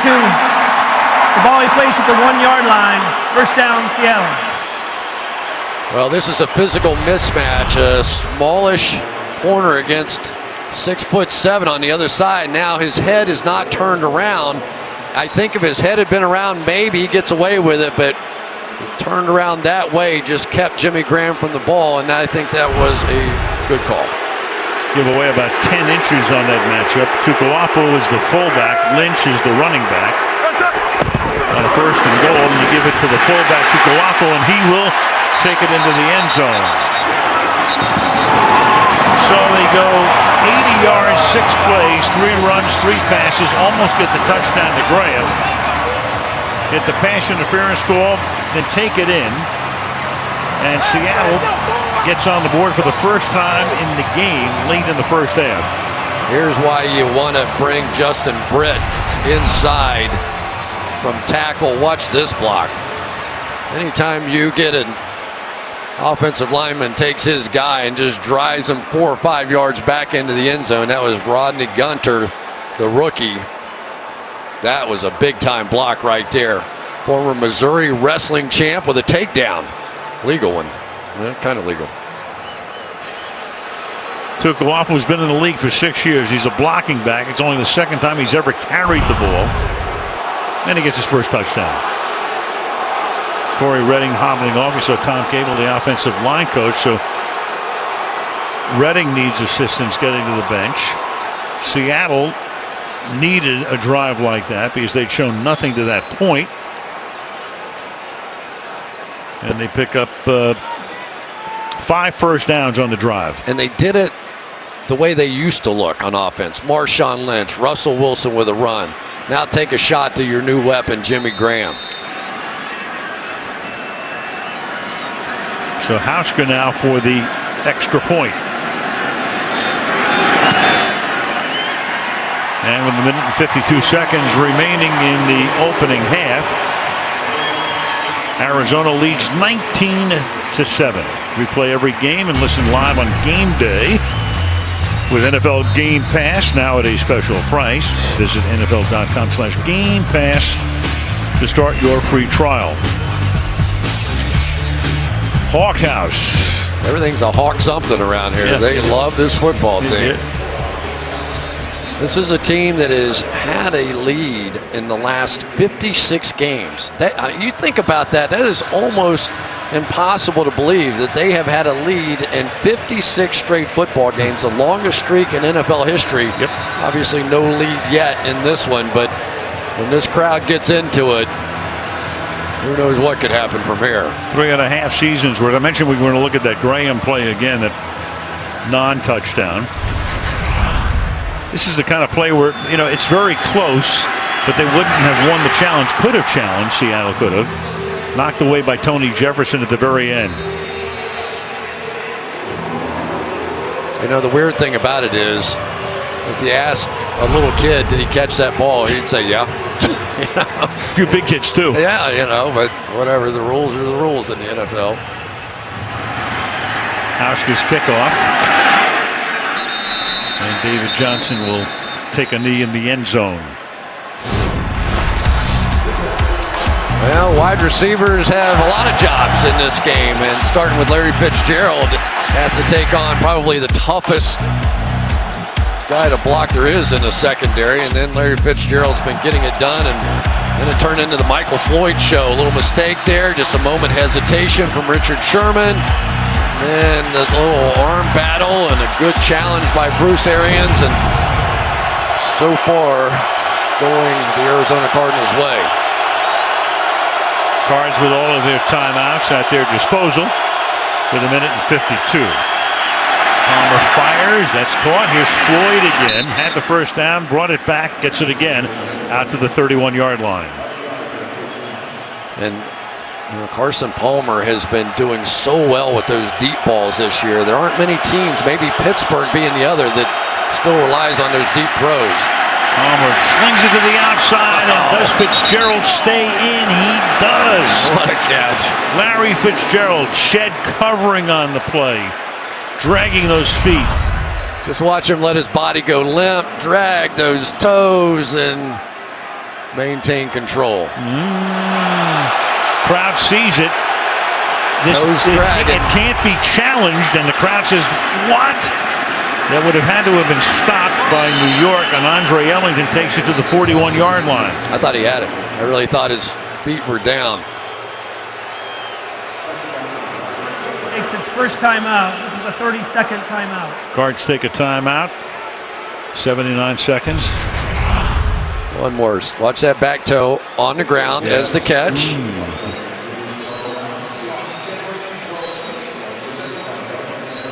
Toe down, other toe. Well, the other toe was still on the ground. Right. And control. Replay telling us they confirmed a catch without stopping it. Larry Fitzgerald had a chance, you know, to leave Arizona, maybe end his career someplace else, but he's been a Cardinal through and through. I mean, he had a postseason in 2008 when they went to the Super Bowl and lost the thriller to Pittsburgh. That would have been among the greatest of all time. It was among the greatest of all time. Would have been, had they won the Super Bowl, it would have been for the ages. MCL hamstring issues the last 2 years, but healthy and tearing it up right now. 2nd down and 1. And now this is Ellington. He's going to swing to the outside and try to dart for a first down. Looks to be a little bit short as the clock runs down to a minute. Irvin makes the tackle. And they put the ball. They marked it. Yeah, they marked. Where they marked, and Arians is saying if you can mark it right there, it's a first down.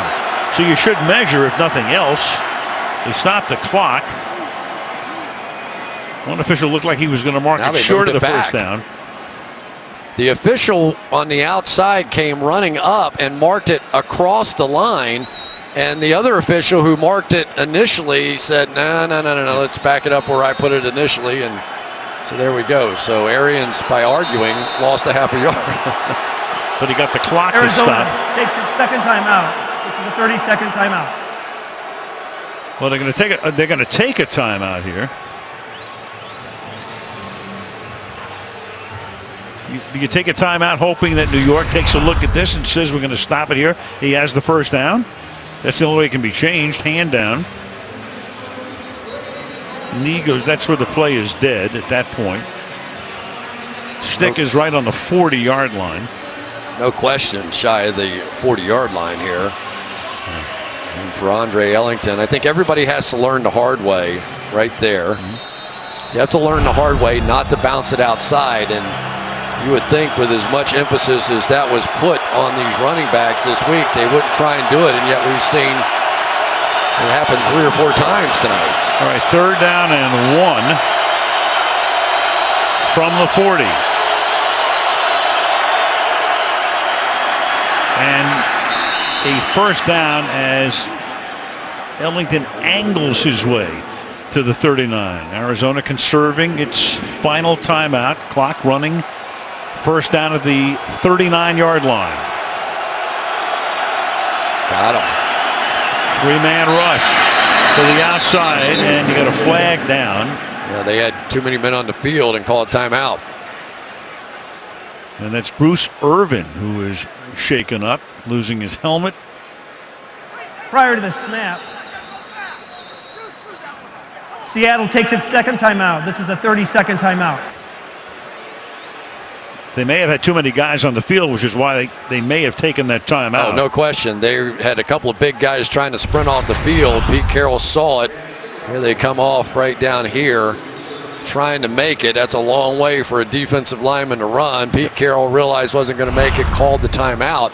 But in the meantime, during that timeout, it looked like Bruce Irvin may have gotten poked in the eye because the play started on the other side, and Jared Valdir just trying to block him looked like it went right through the face mask.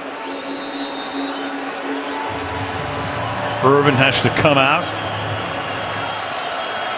Sure that's not breaking Carson Palmer's heart. No way. Still have plenty of good ones on the edge, though.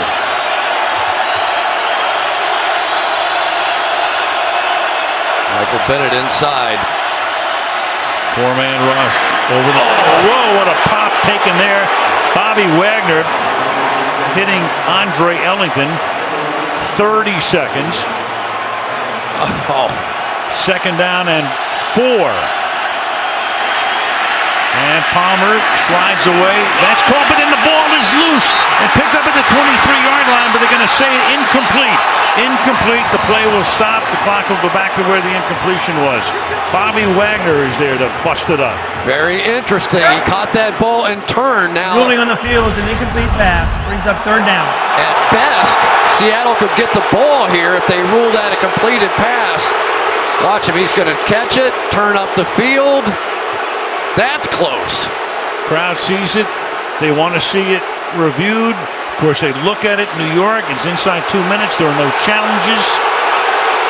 Oh, baby.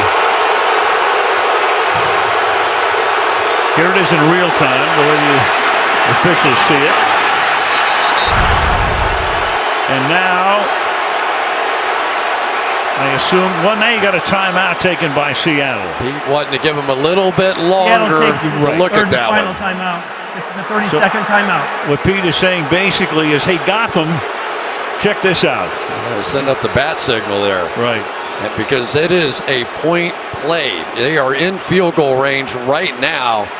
And neither one of these coaches too happy with these officials. And the reason is because nobody knows what the rules are here. There's no definitive rule that says you get 2 feet down, whatever it is, something definitive has to come out of this offseason for what is a catch and not a catch. Well, now we're learning that New York called the timeout and not Seattle. So New York wants to look at it. They are looking at it, which would give Seattle its timeout back. Wagner sees the replay. I mean, everything is parched like crazy here. So New York stopped it, but they are going to allow the play to stand as called on the field, and it's 3rd down and 4. Everything's in McGill. And now this play is stopped. Prior to the snap, I was notified that the previous play is under review. Wow. See, I had a feeling New York had stopped it. Seattle didn't have to take the timeout. Believe me, the officials are in favor of definitive rules too. Right. Let's not dump this on the officials. At some point at the end of this year, there has to be something definitive that comes out of these rules of what is a catch and not a catch. Good 2 luck. feet down, 3 feet down, I don't care what it is, but let's make a rule. 1, 2, did he get the third one down? So there's some rule that we can come up with. And I think the fear is they don't want to have all these sort of catch, non-catch turned into fumbles, but at the same time, it's impossible to officiate right now. Correct. I mean, they got to parse everything anyway. I mean, it's not as if the competition committee hasn't looked at this year after year after year to try to simplify it. They're not blind to it. The game may be just too tough to officiate perfectly, or even to look at replays and figure it out. You know, we've heard conversations. I've even heard conversations that make it in the field of play 3 steps. So if you catch it 1, 2, 3, that would be a completion no matter what happens after that. On the sideline and the goal line, make it 2 steps. You have 2 steps inbounds with possession of the ball, like a Jimmy Graham play, touchdown. At least there's some definitive line drawn as to what is a catch and not a catch. But whatever it is, and I don't care what it is, they just have to come up with something definitive. We were told that the communication from the replay to the officials on the field, that communication had failed. That's the reason you had the complexity of Seattle getting a timeout, not getting a timeout, New York stopping it. Officials don't know it until after the snap. So we'll see what happens. Where are we? What town are we in right now? I don't know. Subjective to objective. That's what needs to happen this offseason.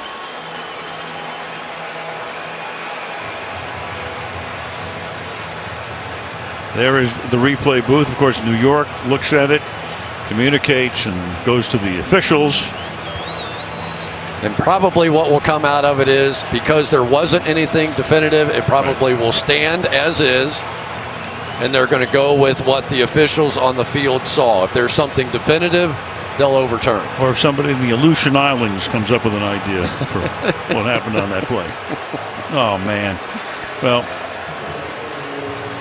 doesn't it seem like it's all hit? I guess the Calvin Johnson play. We've seen it before. It's not like it's... After review of the play, the ruling on the field stands as called. It is an incomplete pass. Brings up 3rd down. Basically notified prior to Seattle taking a timeout. Seattle gets their timeout back, so they'll have 1 remaining timeout. All right, so Seattle gets its timeout back. Arizona has a timeout. It's going to be 3rd down and 4. They're at the 33. You'd be looking at a 51-yard field goal attempt here. Basically, stands means we don't know either. Yeah.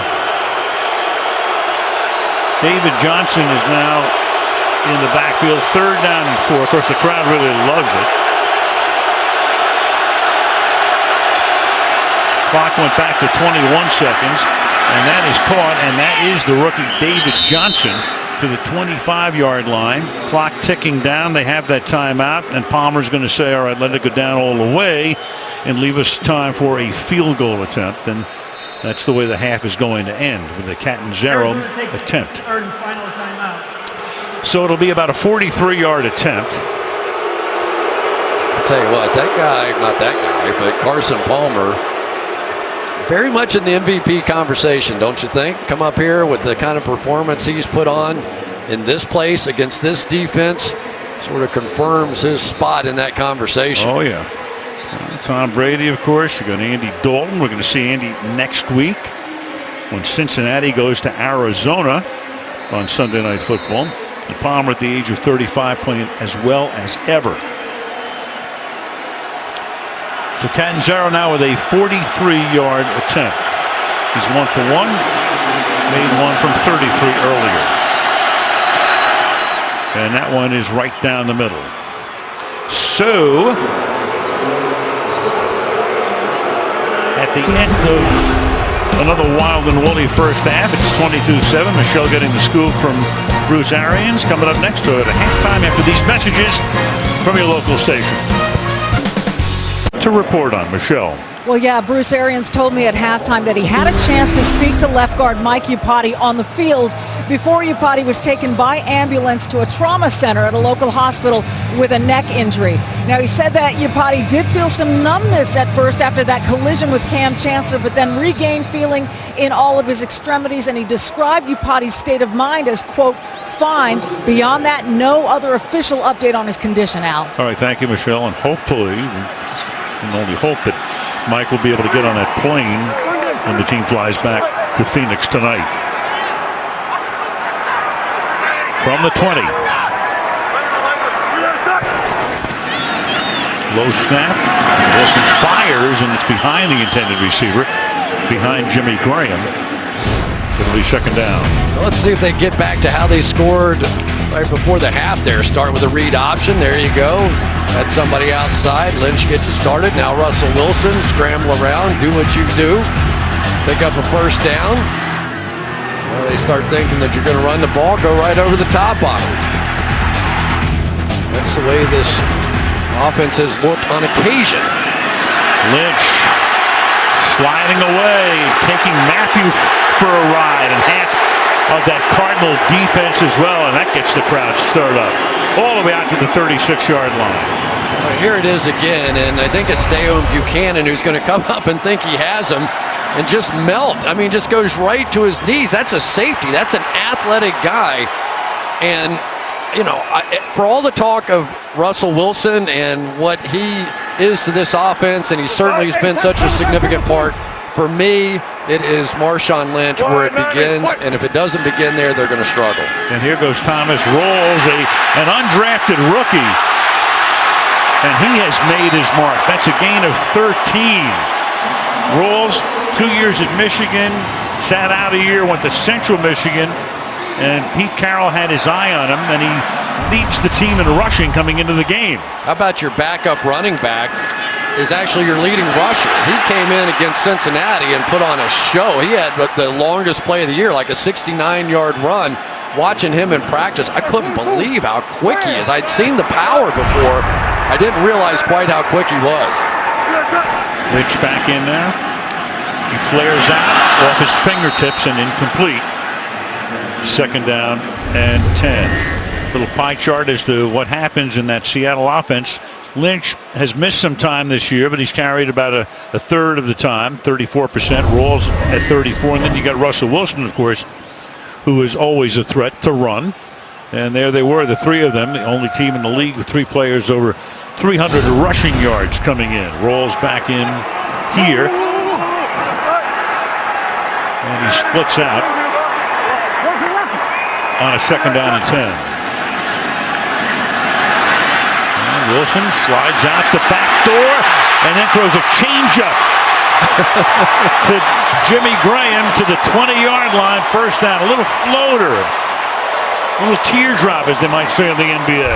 He's back to his old baseball roots. Here we go. Just drift down, and as your quarterback scrambles, it's one of the things I think Jimmy Graham has had to learn. When he was in New Orleans, right, Drew Brees, he sort of threw everything on time. And here, the scramble drill is always a part of Russell Wilson's offense.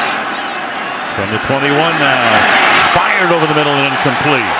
At the 10-yard line. Jefferson covering Jimmy Graham, second and 10. These safeties have really been eyeballing Jimmy Graham. You'll see here as he comes up, and that's Tony Jefferson coming right in over the top to knock that ball away. They know the one thing that I think that they could do a little bit of is sort of get in some of those 3-by-1 sets where you take Jimmy Graham to one side and three receivers to the other side and make the defense choose. Give that option. If they want to play one-on-one against Jimmy Graham, then go to work. Mayo Graham coming in motion, slot right, fake to Lynch, he stays in the block. There goes Wilson out the back door again, but not very far, taken down to the 21-yard line. Buchanan on the tackle. It's going to set up a third down and 9 for the Seahawks. Yeah, but you know, again, and I don't want to get into questioning play calling. I've done that enough in my lifetime, but you know, when they get the running game going, it seems like plays happen. And then, you know, Russell Wilson gets out and he makes a play. But on first and second down, you go pass, and now you're looking at third and 10 here. You're just trying to get a job as an OC, aren't you? I do not want No. Third and 10 from the 21. Over the middle, that's caught, but shy of the first down as Bethel makes the tackle on Baldwin. So the ball is now at the 13-yard line, and it's going to be fourth down. Yeah, you have to take the points. Yeah, Wilson trying to talk Carroll into going for it, but it's 4th and 2. Right call. Way too early in this game. Take the points.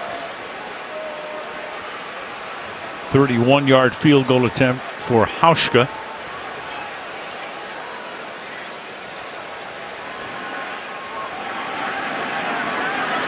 The opening drive of the second half, and Hauschka trying to make it a 12-point game. And he tacks on 3 here with 11:18 to go in the third quarter. It's now 22-10 Cardinals.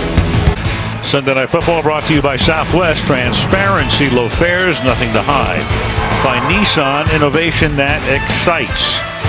By Bose, music deserves Bose. And by McDonald's, teaming up with the NFL like never before. Lake Stevens Vikings defeated Issaquah Friday to advance to the Class 4A quarterfinals, first time since 2011. State of football display here, featuring all of the high schools around the state, probably including the Port Angeles Rough Riders. My man George Hill, a statistician of great renown, follows that club very closely.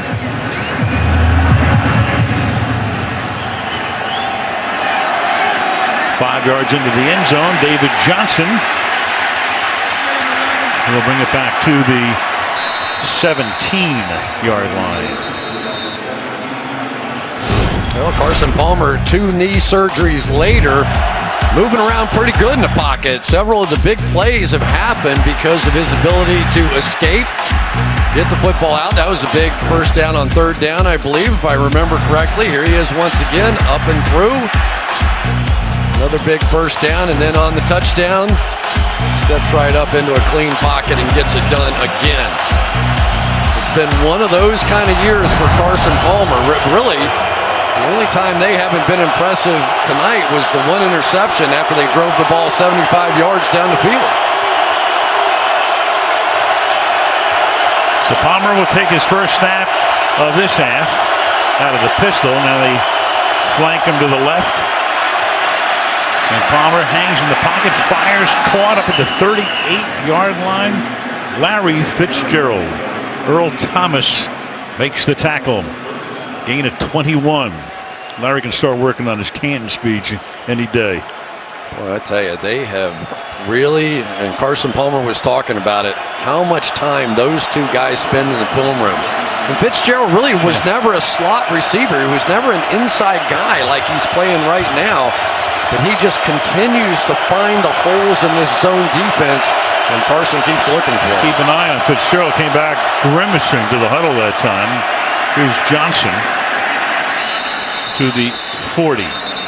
Over the last 2 years, you take a look at these two guys when they hook up, last season and this season. 79% of the time that Fitzgerald's been targeted, second best in the league.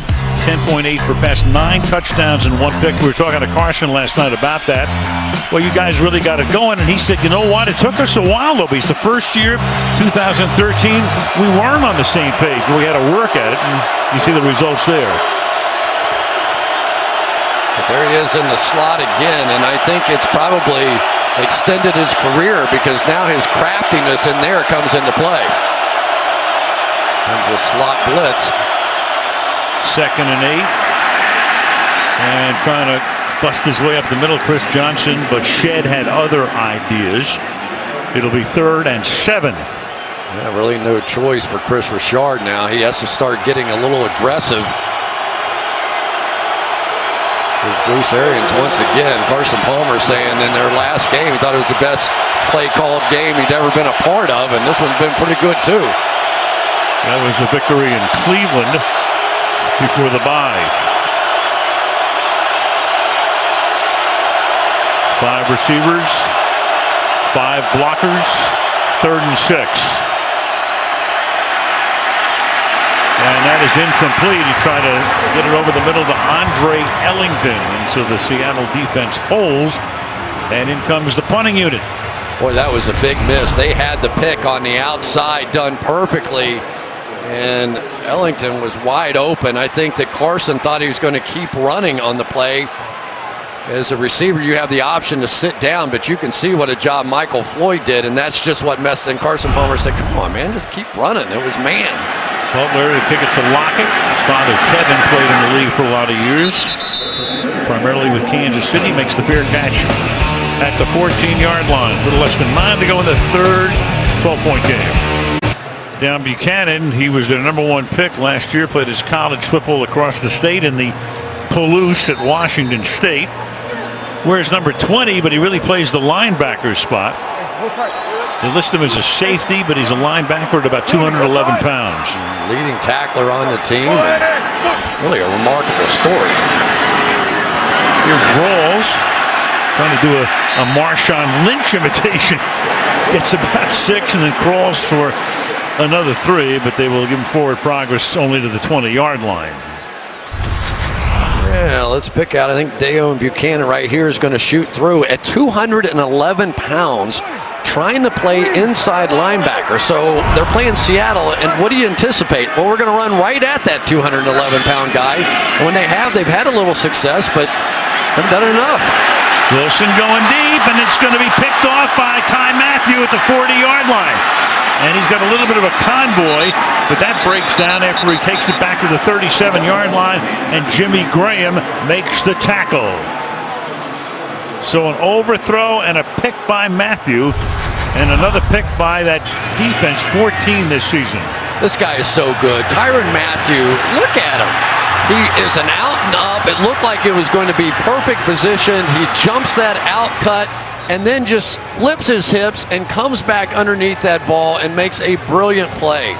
Tyrann Mathieu is a fantastic football player. I think you could play him just about anywhere on the field and he was do all right. But once again, right back to the passing game after a successful run. And I know you have to mix it up. But the one thing I think Arizona was concerned about coming in was just a pure power running game. And they've kind of gotten away from it, maybe because they're behind. Palmer, pump fake, and then that's underthrown. Flag is thrown. There was contact there. You got Fitzgerald and Sherman in that marquee matchup. And Cleve Blakeman will make the call. Pass interference. Defense, number 25. The ball he placed in the spot of the foul. First down, Arizona.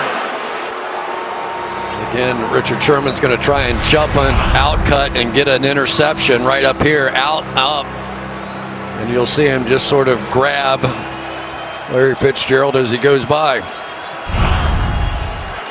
Usually we talk a lot about Richard Sherman, but for other reasons.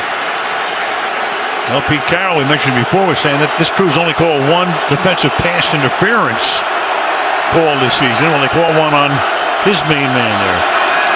What's the second tonight? Whew. That's Cliff Averill. Former Lion, 8th year in the league right now. This guy, watch this.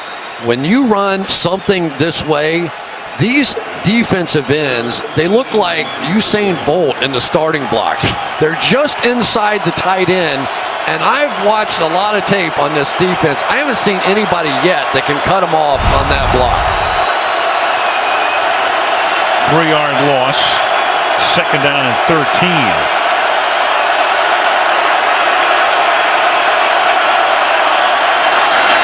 Flips it outside, that's incomplete. Intended for John Brown, who's been pretty silent thus far tonight. Smoke Brown is his nickname. It'll be 3rd and 13. Yeah, with good reason. The other smoke that they have on this team, and J.J. Nelson, they have 2 of the fastest times in the history of the combine, and then Chris Johnson in the backfield, who I think was the fastest. Key guys for Palmer tonight have been Fitzgerald with 7 catches for 102 yards.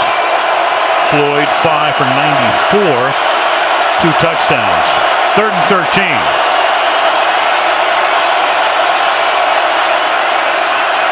Blitz coming, fires it, caught. short of the first, set up a field goal. Andre Ellington makes the catch. That gets it to the 20 and sets up about a 38-yard attempt. Great job by Carson Palmer. Going to bring the pressure right off the edge. And what do? You throw it right behind it. It gives you a chance. Michael Floyd recognized it right away. He was trying to go right down to block. Earl Thomas just missed the blocker. They might have had that first down. So Catanzaro. This will be a 38-yard attempt. With 6:45 to go in the third to put Arizona up by 15 again, but you've got a flag. Two of them come in before the snap. It was 4th and 5. Start. Offense number 92. 5-yard penalty. Still 4th down. All right, 4th and 10. And that's going to make the field goal 5 yards farther back at 43. Frosty Rucker offside, and Bruce Arians has other ideas. Talking to Carl Johnson. A couple of years ago, he was the head of officiating in the league. Yeah, he thought it'd be quieter on the sideline. I don't think it is. Right.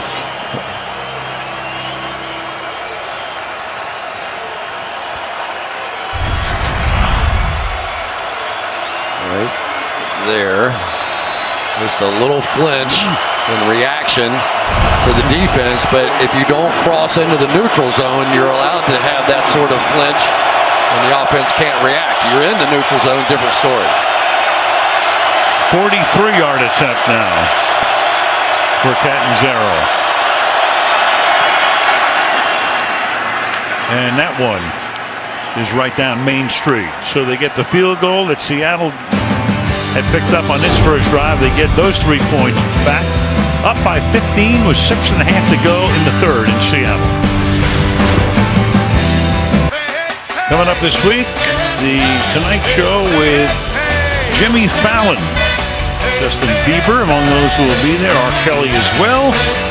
The Tonight Show all this week right here on NBC. Gillette Bay, Puget Sound, Seattle on Sunday night. Second half of the season for both of these teams. Game 9. And it's a runnable kickoff. Lockett back out to the 32-yard line. So the rookie sets him up there in the third. Two owners right there. Mike Bidwell on the left. In the second row, Paul Allen, who's owned the Seahawks for a lot of years, and the Portland Trailblazers. And you can see the standings again: 6-2 Arizona, 4-4 Seattle. So Arizona will either have a 3-game lead or a 1-game advantage after this one. And right now they're up by 15 in the third. Wilson fires, and that's caught and on the run, taken off. Baldwin, big gain and into Arizona territory.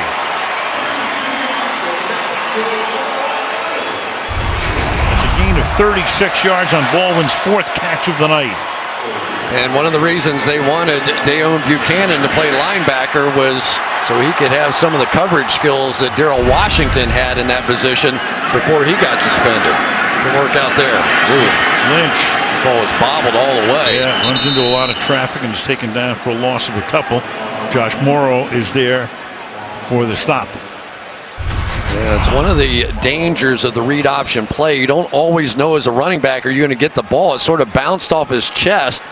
And then I think rightly Marshawn Lynch said, I'm going to take a little stutter step backwards here just to make sure I have this ball. Talking about how infrequently they use the read option this year as opposed to years past. Second down and 11, and Wilson is going to get tangled and loses the ball again, but they are going to contend that he was stopped. End of forward progress. You have a flag down. You have a flag down at the 30-yard line as well. Kevin Minter came in to get to Wilson. Play whistle dead, then a flag down at the 30-yard line. Holding. Defense, number 21. It's a 5-yard penalty, automatic first down. After all that, it's Patrick Peterson with the holding call, first down Seattle. On the outside, let's take a look. as he started to move inside, grab back around the outside of the shoulder. But Arizona dialing up a few blitzes now coming after Russell Wilson. And now we're going to test to see whether or not Russell Wilson is really committed to getting that ball out of his hand quickly. Like good. That. Clean pocket, open man, touchdown Baldwin.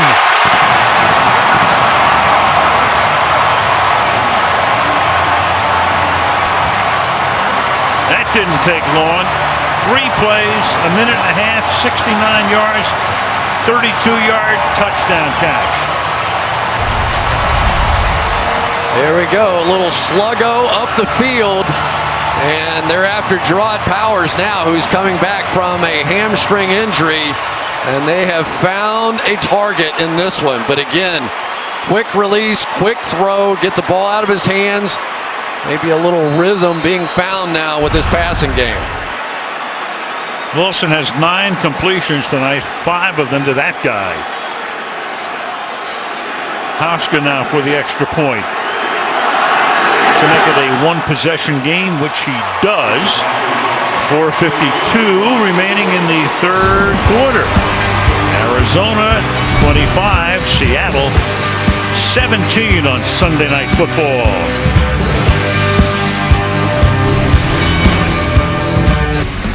All right, next Sunday, the legendary Jeff Gordon chases one last NASCAR championship, final race of his career. You'll see it live from Miami at 1:30 Eastern on NBC. Can he go out like John Elway did or Jerome Bettis with the title? All you can ask is for a chance, right? He has the chance. And now the Seahawks have a chance. They're right back in it, 25-17. And it's fielded in the end zone. David Johnson will come out with it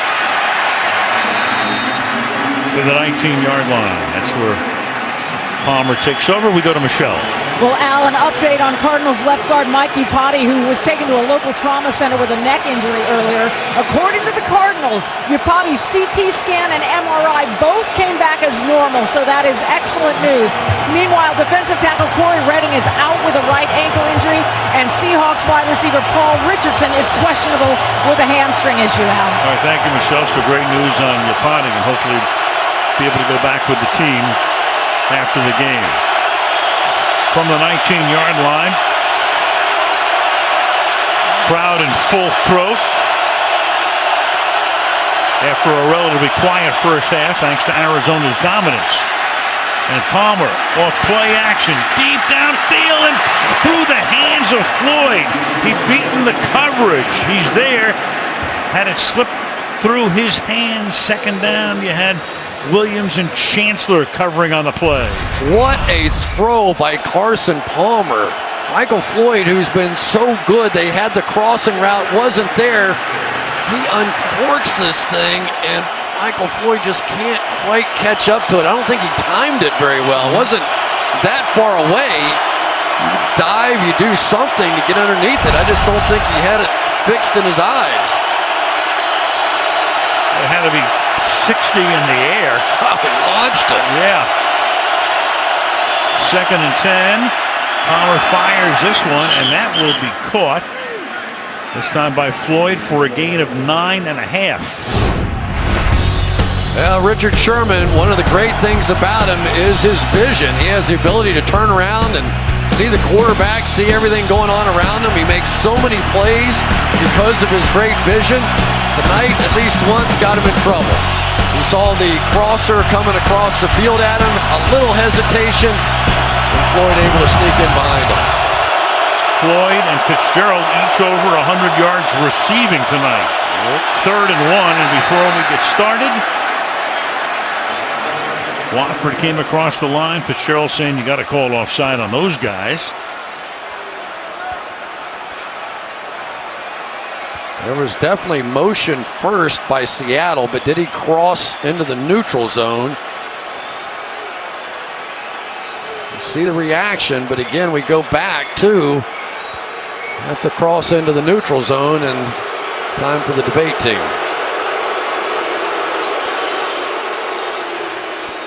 Well, you have Seattle. False start. Yeah. Offense number 78.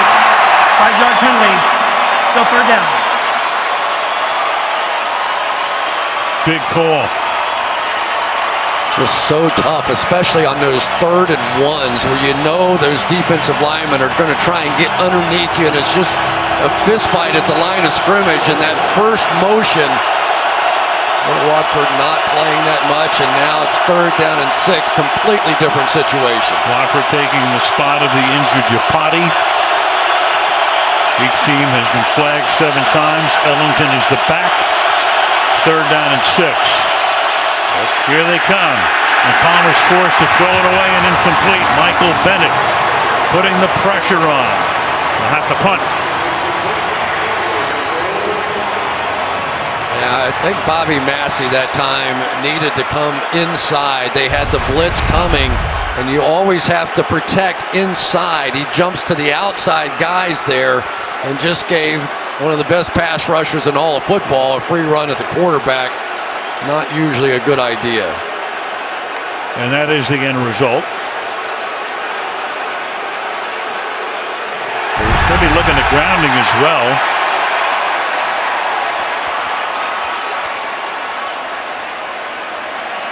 Intentional grounding. Offense number 3.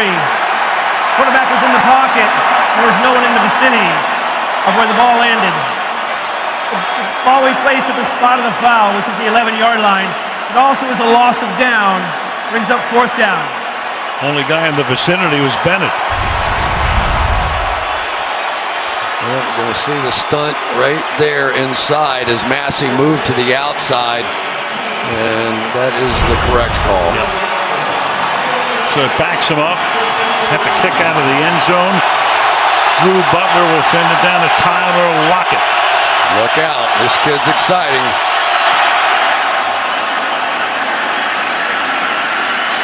And he'll have a chance, but a flag is thrown, so you know what that always means, and the crowd can do a little bit of cheering and get excited and all of that, but every time you see that flag get thrown, you know it's coming back.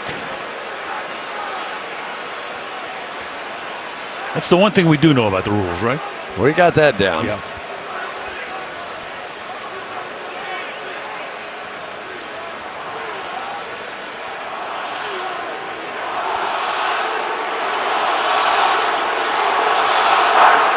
During the kick, holding, receiving team number 33. Penalty is 10 yards from the end of the kick. 1st down. It's Kelsey McRae. Right there. There's the hold. You can see the jersey pull. You're going to pull somebody's jersey on special teams. Might as well be a guy who goes to the Pro Bowl. Well, Bethel, their best special teamer. I'll be back to those tearaways pretty soon. Alabama. But the momentum has shifted a bit here, has it not?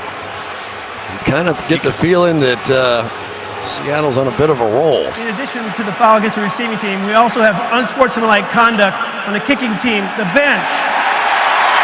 That penalty will also be enforced, and Seattle will retain the ball, 1st and 10. Well, so much for the penalty on the run back. They give that back. So you go back 10 and up 15? Correct.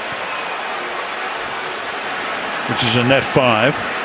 Attaboy. Just in case you're wondering. I was calculating. Between Arizona State and Florida, we have the whole thing down. You know that, right? Michael Bennett would have had it. Happy birthday to Michael. Turned 30 on Friday. So at the 43-yard line now, Russell Wilson will go to work in a 1-possession game. Over the middle, and that's dropped. Dropped by Graham. Talked about how important this game is for Seattle. You know, last year, you forget they were 6-4. They ran the table, and 12-4 got them to the number 1 seed in the NFC. So the road to the Super Bowl came through here. This year, forget about that, because you got Carolina undefeated, and Carolina's already beaten Seattle. But there's something about this team. I think Seattle and Pittsburgh are the 2 teams that other teams in the NFL do not want to see even make the tournament, because they're ones that could go from a wild card to a Super Bowl. And Pittsburgh did that against Seattle in 05, going from the 6 hole to do it. As Russell Wilson takes off and gets it out to the 49-yard line.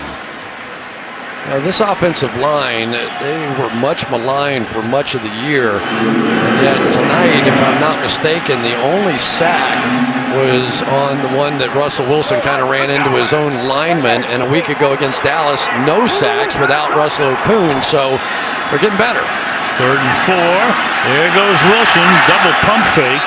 And he stopped at the 47, very close to the first down. Blakeman takes a look and signals move those sticks. That was a healthy spot too. Very. Let's see here.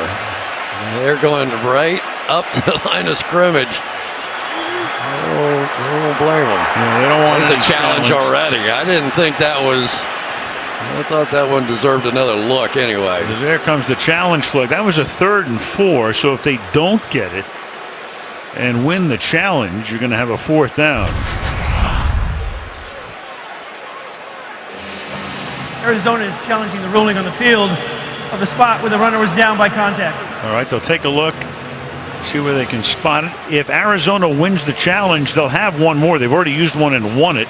Elbow down there. Otherwise, they're out. So it looks like the ball has not reached. Of course, the yellow line is not official. You know that. But it is on the other side.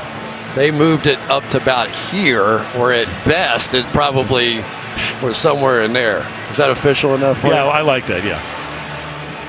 Right there, the elbow is down short of that hash mark for sure. You could see that hash mark on the other side. Mm-hmm. Well, Arians won his first challenge on the Floyd touchdown catch, which was originally ruled out at the 1-yard line.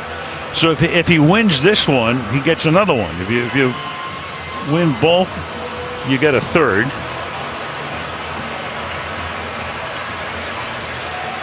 And we are the official network of the Arizona Cardinals, at least for 2 weeks, because we have them again next week. Glendale, Arizona is the site, and the Cincinnati Bengals, who, with a win tomorrow night against Houston at home, would go in undefeated. And there are the undefeateds right now. Carolina winning today. Panthers 9-0. You've got New England winning a thriller. Gostowski with a field goal at the end to win that one at the Meadowlands, and then Cincinnati would go to 9-0 if they beat Houston on Monday Night Football tomorrow. You know, the Bengals a little like this Arizona team. A lot of different weapons that they can go to on the offensive side, and both quarterbacks benefiting from that. Of course, Carson Palmer used to be in Cincinnati, and probably one of the most heartbreaking moments for Bengals fans was when he was hurt in that playoff game against Pittsburgh. Complete a long pass on the first play of the game. He hurts his knee, receiver hurts his, and that was that. Pittsburgh went on to win the Super Bowl that year, I believe. The curse of Kimo von Oelhoffen. After review of the play, the runner was down by contact with the ball short of the line to gain. Brings up 4th down at that spot. Arizona will not be charged a timeout, and because they've had 2 successful challenges, they're granted a 3rd. All right, so you're Pete Carroll right now. You got 4th down and inches. You're going to at least line up to go for it.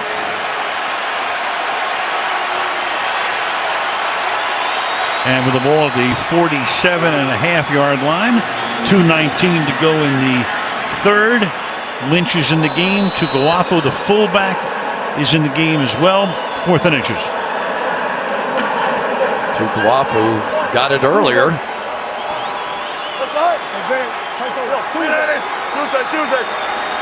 He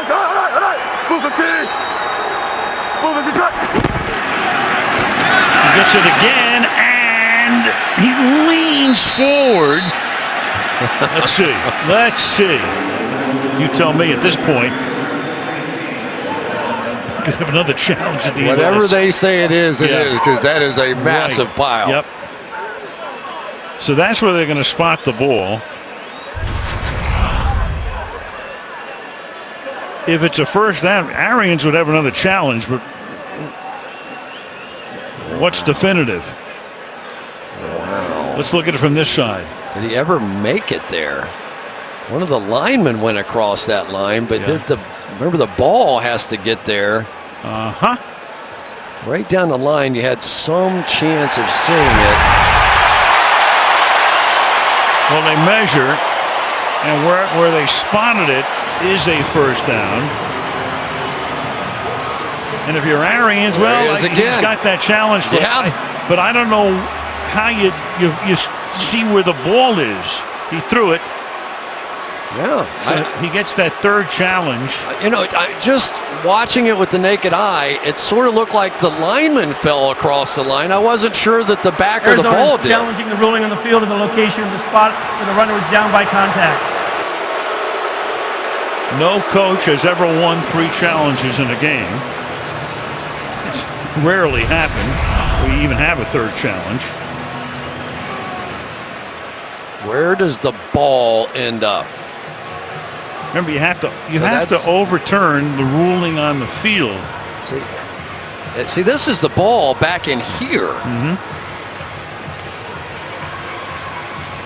All right, so you can use multiple replays to tie it together. Watch him; he's going to slide pretty much straight down from there, but you kind of lose track of the ball, so you can't use that to overturn anything. And this obviously not enough down the line. I think it's going to be one of those, Al, that stands. Well, yeah, but you have to have, you've heard it 18 million times, of course, conclusive evidence, indisputable visual evidence, whatever you call it. So hard to believe a guy that big can get lost in anything. Yeah, he just did. 280 pounds is Will Tukoafu. This is the only angle that you can make an argument with. Now Lewis obviously is there, but back here is where the ball is. But I don't know that you can find a distinguishing mark on the field to say definitively where it was. That's exactly right. You can't see the ball in relation to the line. Most times you can. There's a point of reference. As they play Let It Be. Yeah, Let It Be. It's great. Classic. That's good. It's very good.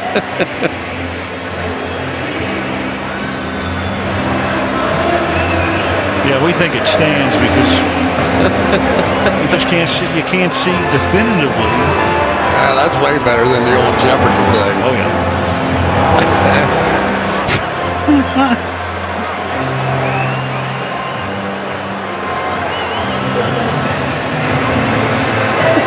Get some garage band to play. Perfect. Grunge. Here we go. After review of the play, the ruling on the field stands as called. It is a first down for Seattle. Arizona will charge a timeout, and they are now out of challenges.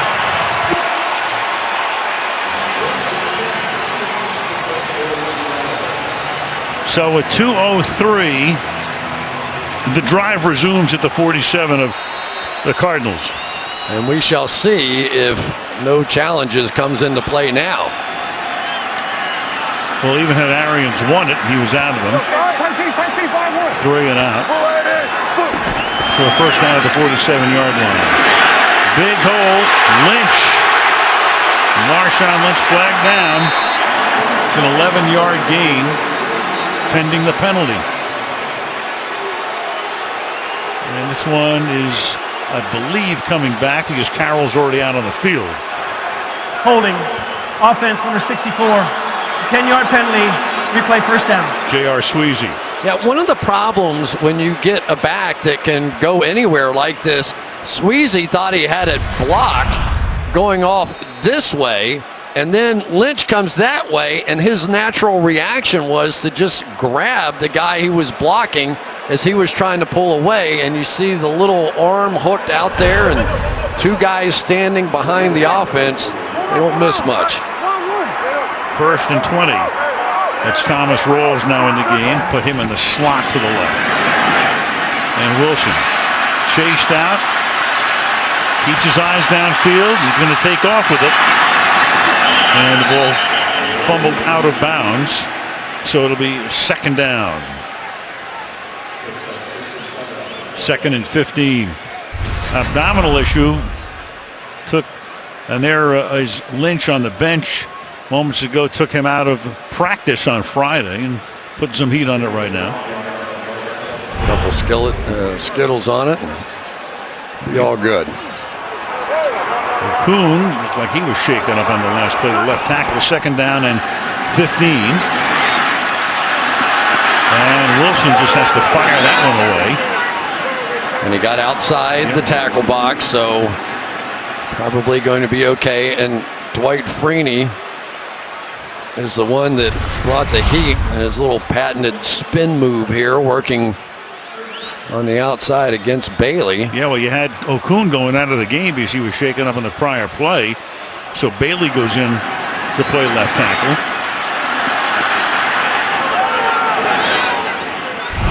And now it'll be 3rd down and 15. That's the configuration that they used against the Cowboys as well. It was Bailey that played in that one, and no sacks allowed in that game. So 3rd and 15. With a restructured offensive line, at least for the moment. And Wilson sliding away and throws that one away. Justin Bethel came in from the corner to put the heat on the corner blitz. It's 4th down and 15. Well, they have managed to get some free runners going now. Here they come off the edge. And Wilson, just no choice, going to have to try and scramble out and make a play. At least he gets rid of it. But they just don't hit enough of those quick timing rhythm passes. You know, I always refer back to Kurt Warner as a guy that controlled how much teams blitzed him because he was so adept at getting the ball out of his hand quickly. He controlled what they did. Ryan's kick bounces at the 14 and skids out of bounds with 40 seconds remaining in the 3rd quarter.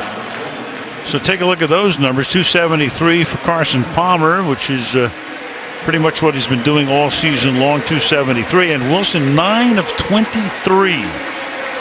Been sacked twice by distance.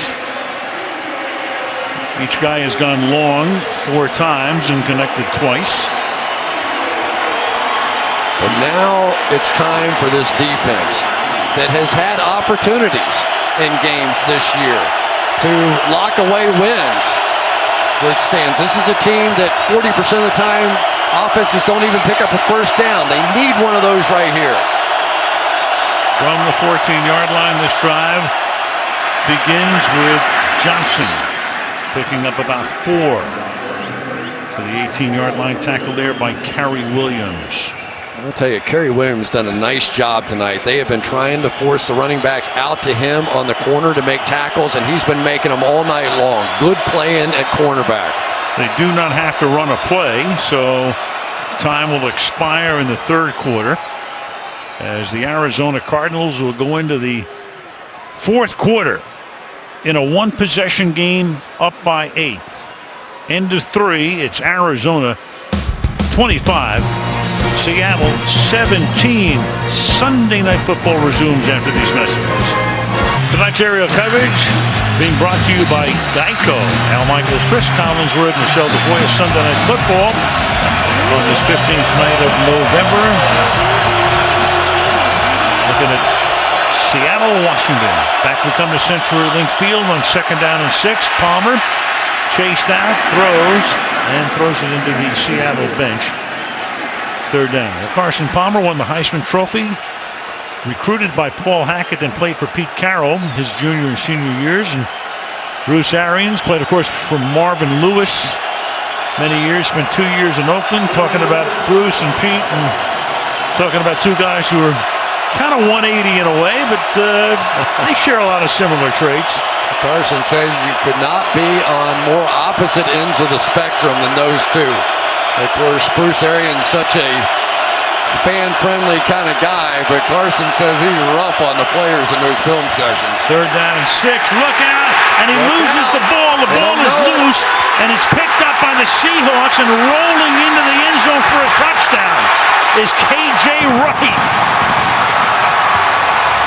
Bouncing ball. You had Cliff Averill coming in, forcing it.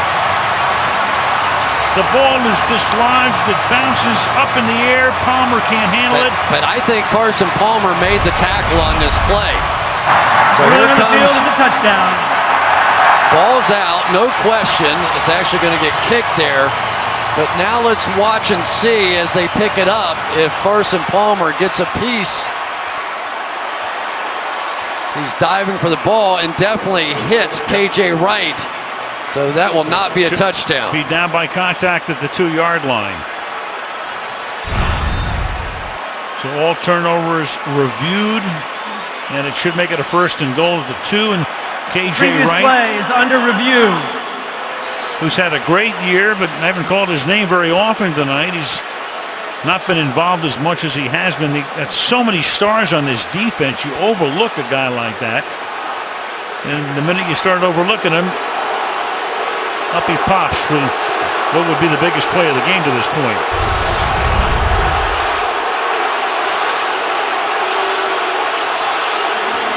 Off the edge right here, and nobody picks it up. Bobby Massey goes down inside, and they basically just turn Averill loose around the edge. That's the second time now we've seen that Massey has chosen sort of opposite maybe what would have been the right thing, but that ball was bouncing around, and I think that Carson Palmer was the only one on the Cardinals that knew it was so loud in here as that was happening. At least he made the heads-up play there to save it. Much the same way that Russell Wilson did against the Dallas Cowboys, maybe to win that game if he hadn't made that tackle. Cliff Averill is the master of the sack fumble. He's caused 22 of them in his 8 years in the league. Started his career with Detroit. You got Robert Mathis at 22 and Tamba Hali of Kansas City with the same number. But he does it here again, and they'll probably rule this down by contact and a 1st and goal at the 2-yard line. I believe that between he and Michael Bennett, the best pair of 4-3 defensive ends in football. Those guys can just create so many problems, and they can line up anywhere up and down the field, but boy, they are a nightmare to try and get blocked so quick. And then once this crowd gets into it. After review of the play, the defender recovered the ball, was contacted by the quarterback, putting him down by contact with the ball at the 3-yard line. So Seattle's ball, 1st and goal from the 3. Please put 14 minutes, 49 seconds on the game clock.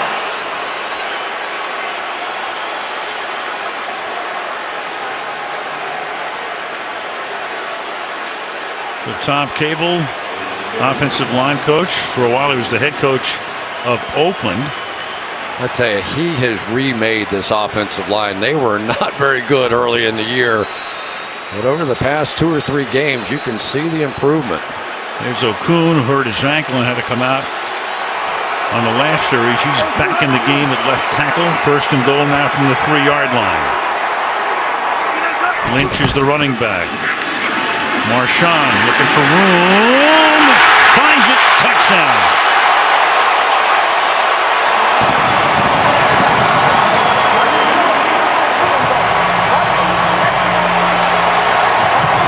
Conventional handshakes in the end zone. Don't see that very often these days.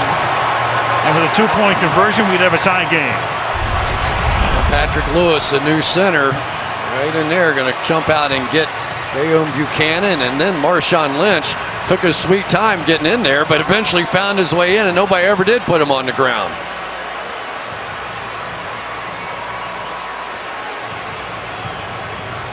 Now this game is starting to turn into the physical battle that I really thought it might be for the Seattle Seahawks and what they might do on offense, and maybe now they just carry this on, because once Marshawn Lynch gets going, boy, this place goes crazy in here.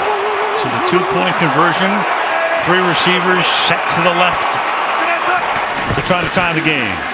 And a little floater is incomplete, and there is no flag on the play. So it remains a 2-point game with Arizona still on top early in the 4th.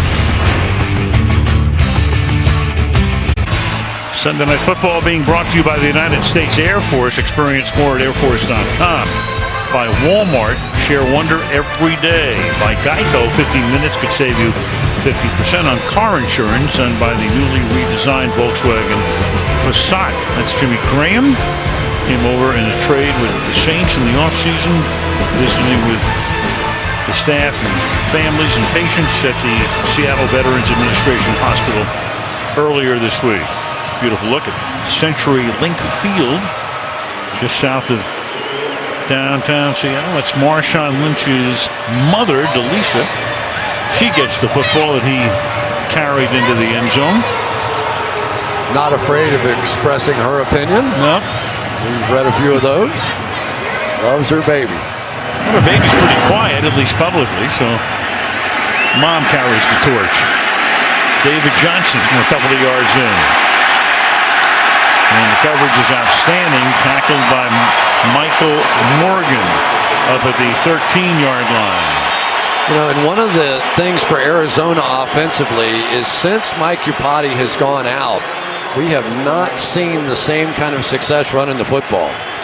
Go back to regular season, postseason since 2012. All 4 home games in which they trailed by 10 or more, they won. They trailed by 19 at one point tonight. 2 of those wins were in the NFC Championship games against San Francisco and then last year against Green Bay.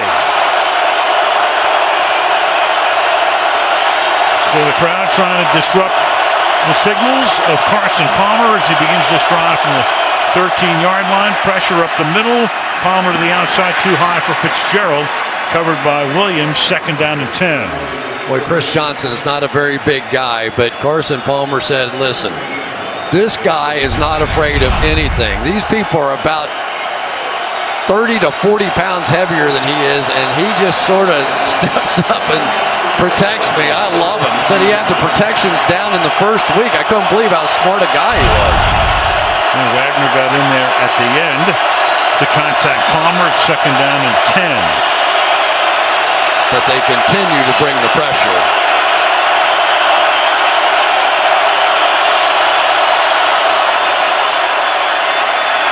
Palmer slips away. That's incomplete, and Fitzgerald gets ripped by Wright, and a flag comes in.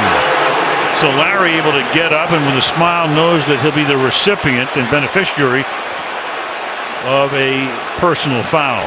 Just a no-doubter there.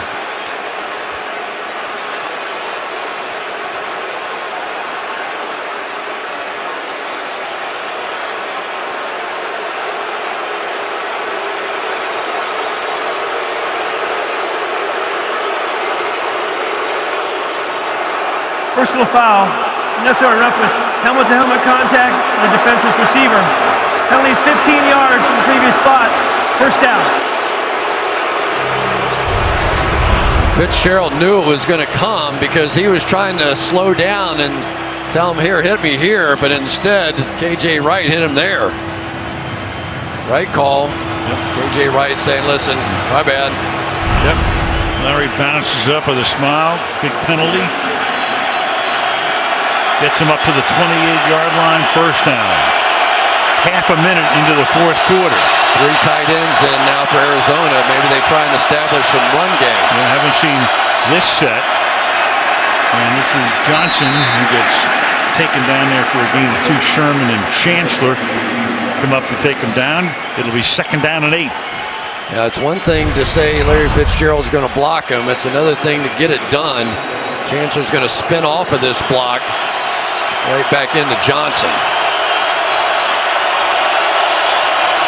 We have not seen Chris Johnson break out in this one the way he has in some prior games.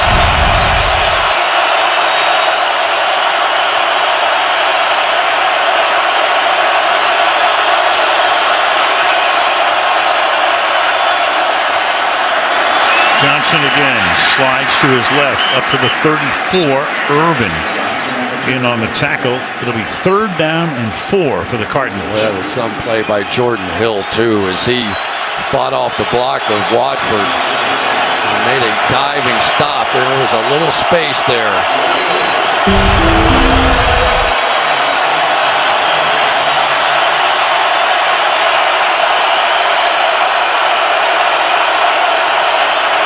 3rd down, 4.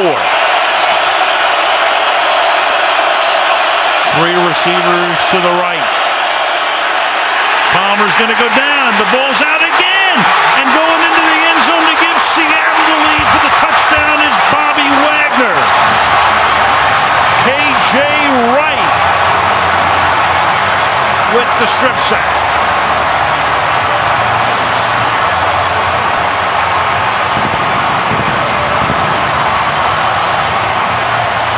That is at least the 3rd free runner I have seen just right up here. When you've got that pressure, you have to block down. It's the interior gaps you have to get first. And maybe because of all the injuries and the substitutions, but they have made a lot of protection mistakes here tonight. And Carson Palmer's got to be getting a little gun shy here. Well, they lose Yapati. They had a big lead. But Jonathan Cooper and Bobby Massey on the right side have just had issues throughout the course of the night. And the general rule, now I don't know what the rule was for them here, but the general rule is you have to protect the inside gap first because that's the shortest path to the quarterback. And it has cost them a couple. Well, they're going to go for 2 here to try to make it a 6-point lead. The last 2 3rd down plays for Arizona have both been strip sacks. Wow. And you have to say this atmosphere has something to do with it. No doubt. And that Seattle defense. Yeah, a little bit. Which has always been very good. Leaked a little bit in the first half. But that's the Seattle defense that this crowd has come to know and love. 2-point conversion. Now you got Wilson to the outside. Fires incomplete. So they don't convert again. Marcus Golden put the pressure on. But for the first time tonight, Seattle has the lead. 13 minutes to go. They're up by 4 at home. Thanksgiving night, special night for us as we go to Green Bay. Bears-Packers is always great. And that night, Brett Favre will have his number retired. Jersey number retired, number 4.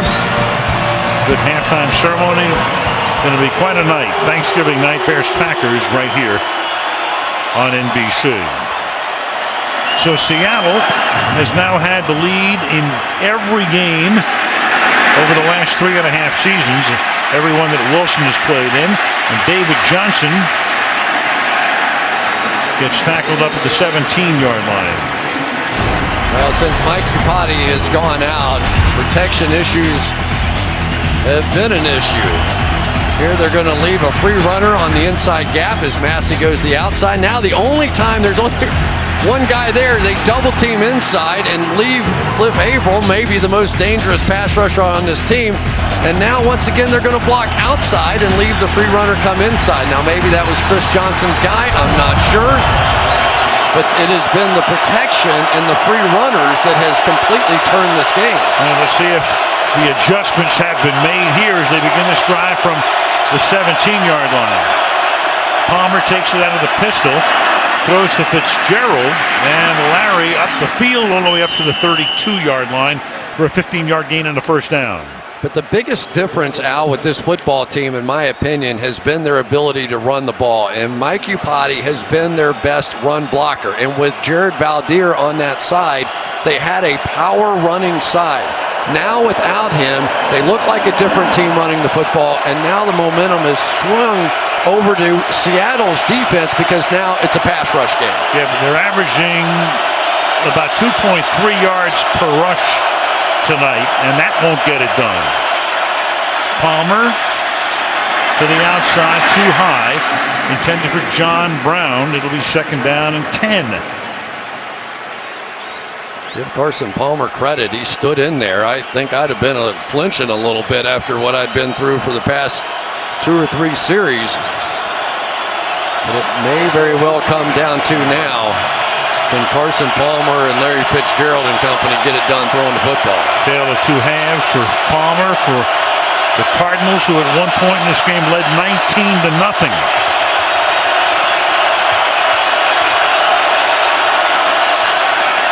Deep drop. caught. Fitzgerald has to go to the ground, though, and that's going to set up a 3rd down and 4.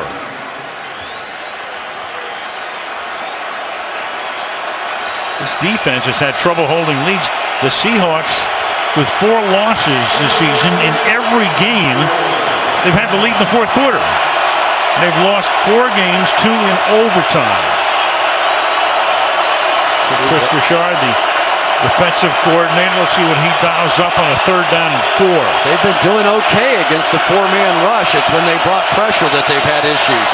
And here comes pressure. And Palmer throws, and a flag is thrown as Floyd makes the catch and skips out of bounds. He has the 1st down pending the call.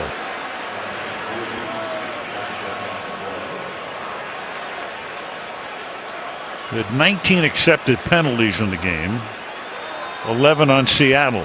A little collision with Earl Thomas and Larry Fitzgerald well past 5 Illegal yards. contact. Defense number 29. The penalties declined. Yardage is enough for a 1st down. One of the things that happens when you try and bring that pressure, you have to play man coverage behind it, so that means your safety here, Earl Thomas, has to come up and try and play man coverage on Larry Fitzgerald. Got a little overly aggressive. Floyd made that catch, but reached for his leg, so he is out for the moment. Ball at the 48-yard line. And here goes Johnson, and he gets slung back as he crosses midfield by Cam Chancellor. Gain of 3. Cam Chancellor looks like a linebacker here, taking on this block, controlling, gets arms extended, finds the ball carrier. Sherman forces him to cut back in, and Chancellor makes the play. You just wonder what Seattle's record would have been if Cam Chancellor played in those first 2 ball games where he was holding out. Both were losses, one at St. Louis and the other at Green Bay. 2nd and 7. Play clock at 2. And that's tipped and caught by Jerron Brown. Juggled, almost intercepted, and then Brown is able to snatch it out of the air to pick up the 1st down at the 39-yard line. I don't think Richard Sherman can believe it. He could not have jumped this route any better. Watch him undercut this thing. He knows exactly what's going on. He's reading the quarterback, and somehow Brown tips it to himself. What a play. Yep. And when Floyd came out, it was Jerron Brown who came in. 9:40 to go in regulation. And Palmer's going to go deep downfield, and that one is out of bounds. It's Jerron Brown again, but well out, covered by Sherman. 2nd down and 10.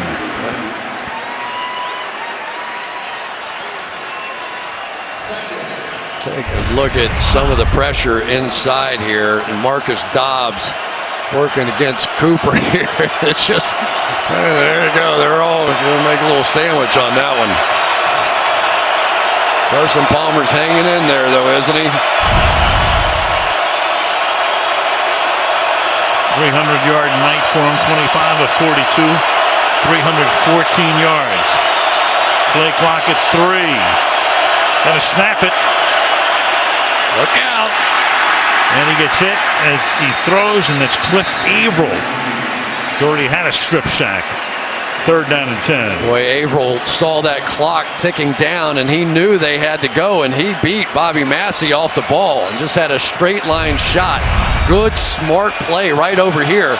Clock is ticking. He knew exactly what was off. Got off the ball and almost got another strip sack. You're a defender. You see that thing at 0-0. You're coming. That was close to being a fumble. 3rd down and 10. This time good protection, and a flag is thrown intended for Britton Golden, who has not caught a pass tonight. He'd be their number 5 guy, as he was over the middle. And again, another conference. 19 accepted penalties in the game. Defense number 54. That'll be the 20th. A 5-yard penalty, automatic 1st down. So 12 penalties on Seattle, 8 on Arizona. The flag keeps the drive alive. Obviously no contact after 5 yards. This is well down the field, and that's a little contact. So, it's just unnatural for a linebacker not to hit a little wide receiver running in his space, but you can't, and that was huge. At the 34-yard line now. 9th play of the drive coming.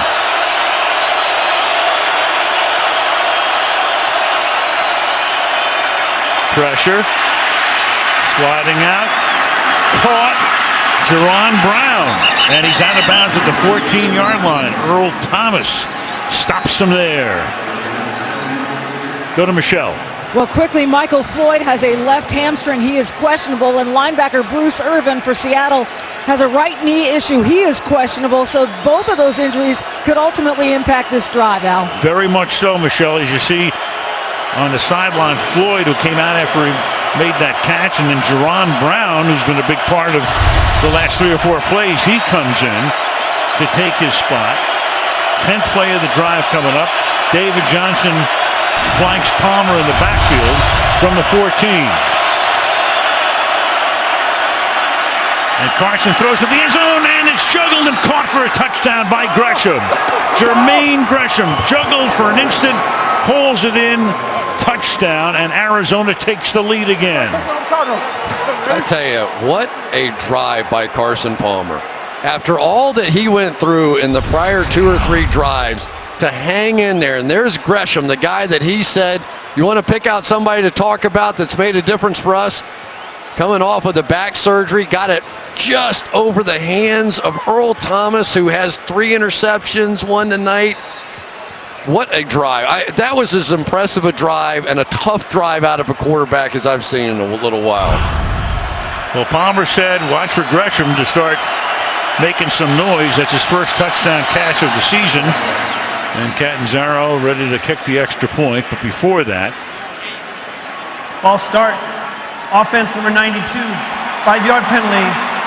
Continue to try. 33-yard conversion because of a Frosty Rucker penalty now becomes a 38-yard extra point. Well, and just remember, they went for 2 twice. So just keep a track of those 2 points as we go along here pretty early in the ball game. Right, Seattle did. Catanzaro now for the 38-yard extra point, and that one is good with 8:41 to go in a wild one. What else? It's Sunday night. Nothing but wild ones this season. Arizona by 3.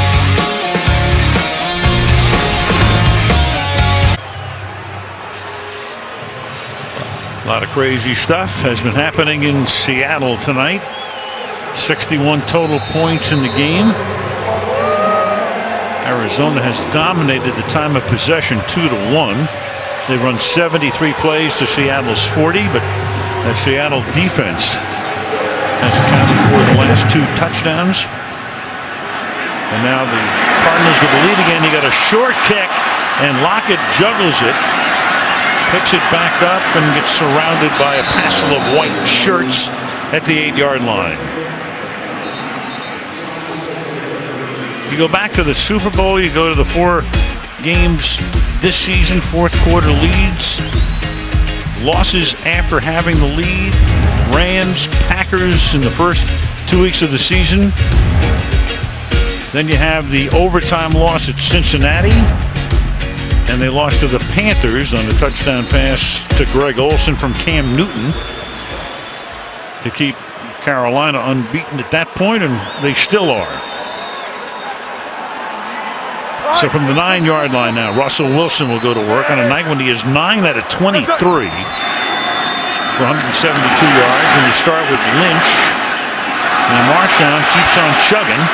And he turns no gain into a pickup of about 3 out to the 12-yard line. It's like trying to tackle a pyramid. It just feels like that you can't get him off his feet. There's so many times that he takes hits from multiple directions and just does not go down. Beast mode is appropriate for this guy. I mean, who doesn't go down with all that? 2nd down and 6. Up at the 13. Wilson finds that opening, gets away, then flips it down the sideline. Doug Baldwin had gotten free. Russell Wilson does so well. Looks like he's going to be trapped. Looks like he's going to be sacked. Starts to move forward, finds the open guy. Yeah, well, what happens is you have to react to Russell Wilson. So the defender in coverage reacts up, and then Russell Wilson just flips it over the top of him. Gain of 28 to the 41-yard line. Off the play fake. Fires caught into Seattle territory. Baldwin again, tackled by Matthew. First down. I tell you, this Doug Baldwin is probably the toughest-minded guy on this team, and he will not ever let the guys in the wide receiver room complain about not catching enough balls or touchdowns or any of that stuff. He says, if we have to block every play, we block every play. 7 catches for Baldwin, 134 yards. Played his college football at Stanford. Very much the leader of that wide receiver room. And Wilson, and this time he's able to fire it away. Rodney Gunter almost had the sack. He I think was inside the tackle box, so they will talk about this as he slung it away. I don't know about that one. Arians wants it. Flags out.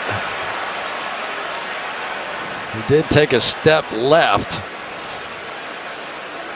The tackle box is the imaginary line that extends from the tackle's back. Intentional grounding. Offense number 3. The ball we place at the spot of the foul. It's also loss of down.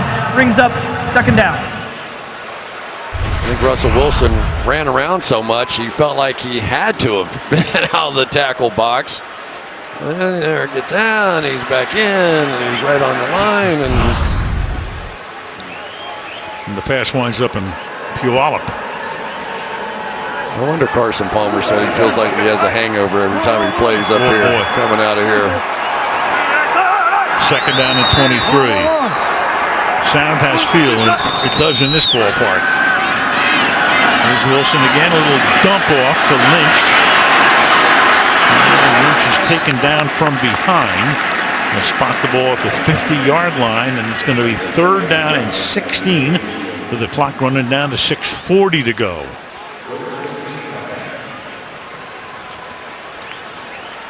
Bruce Arians knows full well that his team has to get over this hurdle. I said, is that fair to say that this is one of those hurdles that your team just has to get over if they're ever going to get there? And he said, absolutely.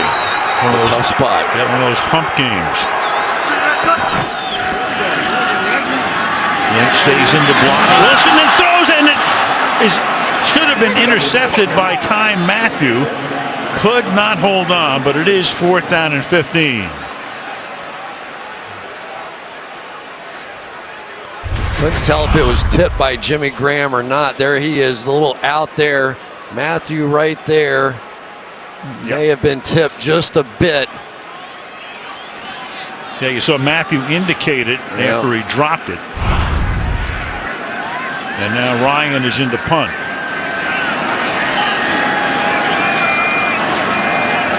Peterson sets up at the 10-yard line. And Peterson's going to come up and make a fair catch at the 21-yard line. 6:02 left in regulation down the stretch we come in Seattle. There you go, score by quarters. Arizona at one point a 19-0 lead. Seattle took the lead. Arizona came back on that last drive, up by 3, had the ball at the 20. Johnson. He starts with a 7-yard gain in a perfect world, and we'll get to that in a second. Here's Michelle first.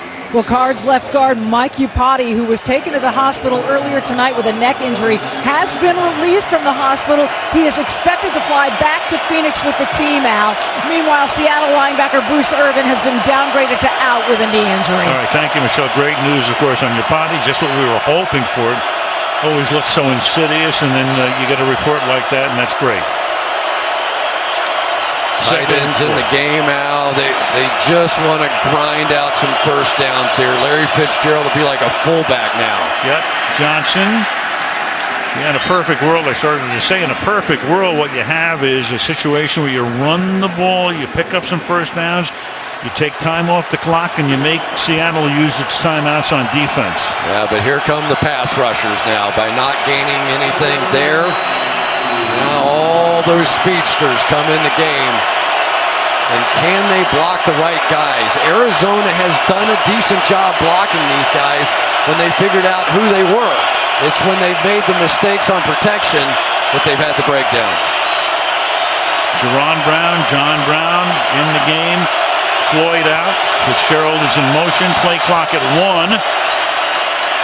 Here comes the pressure. The pass is caught by Jerron Brown right in front of the bench. So this kid who comes in when Floyd went out was so integral a part of the last drive. Big catch here on a third down. Boy, and a big block right here. This is the one they got hit on before, and this time it's Andre Ellington able to get KJ Wright on the ground and buy enough time for that first down. Nice substitution there on the part of Bruce Arians. Jerron Brown had caught only 6 passes all year. He's caught 3 now on the last 2 drives. Milking that clock. Play clock at 1 again. Slings it to the outside. Leaping grab, Larry Fitzgerald, and he stays in bounds to keep the clock rolling. 2nd down and 3, gain of 7. And Larry Fitzgerald now, who had 10 catches for 70 yards in his last 4 games against the Seahawks, now 10 catches for about 125 or 6, something like that.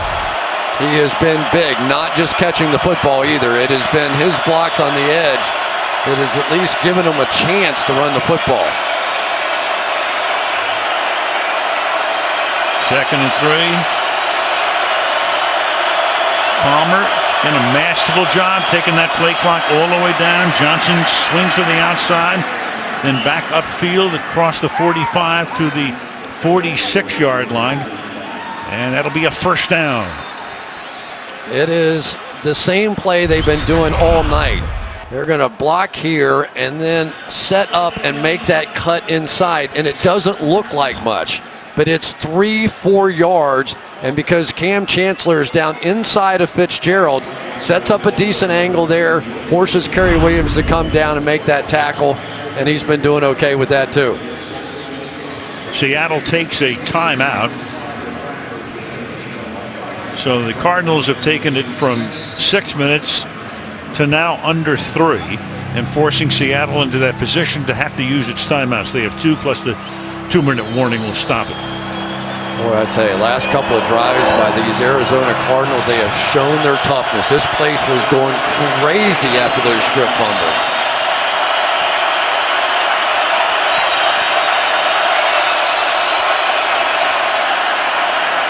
And over right guard, gain of a couple there for Chris Johnson. It'll be 2nd down and 8.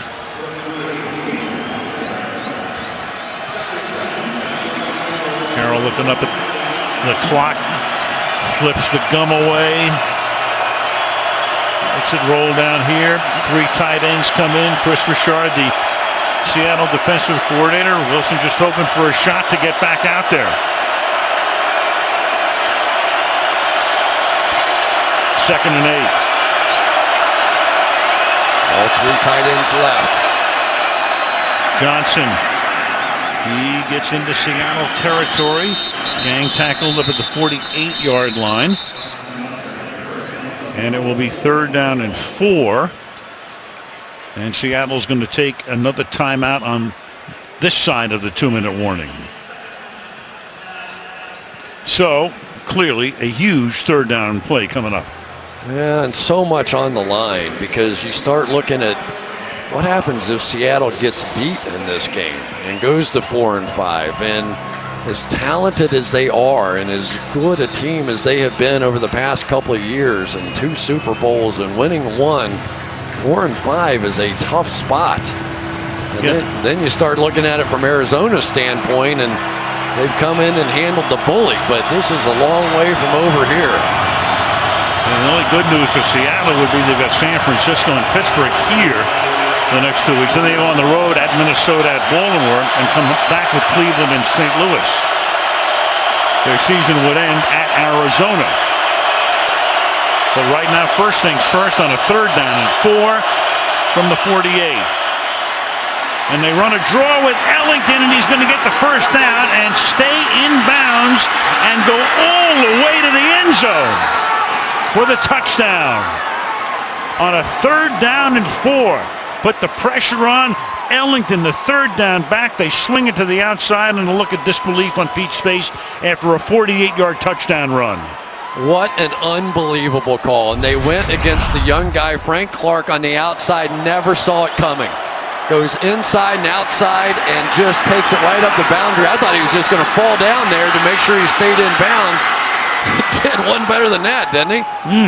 What a tremendous call by Bruce Arians. Stayed in, knew he had to stay in, didn't want that clock to stop. Block by Britton Golden down the field, too. Another guy who came into the game with that injury to Floyd. Along the sideline, that's Drew Stanton, the backup quarterback. Letting you know the reaction of that entire Arizona bench, which just erupted. Wow. And this crowd, the decibel level has gone from about 115 to 6. What a performance against this defense in this building after what happened early in the 4th quarter to put together those 2 drives. Catanzaro for the extra point, and now we are officially at the 2-minute warning with 1:58. Seattle is down by 10. They have 1 timeout in a 2-possession game. Arizona up on top 39 to 29.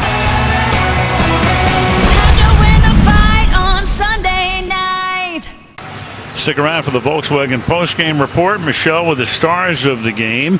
Bob, Tony, and Mike wrapping it up and looking around the league as well. Chris and I will take a look ahead to next Sunday night when we will be in Glendale, Arizona, when the same Cardinals will take on the Cincinnati Bengals. Volkswagen postgame report right after the game. Mike Bidwell, who's done a great job. The Bidwell family has owned this team since the Chicago days. Chicago to St. Louis to Arizona. They got things rolling right now as Tyler Lockett will bring it back up the middle. Nice run back out to the 32-yard line for the Kansas State rookie, who gets shaken up on the play and is still down on the turf.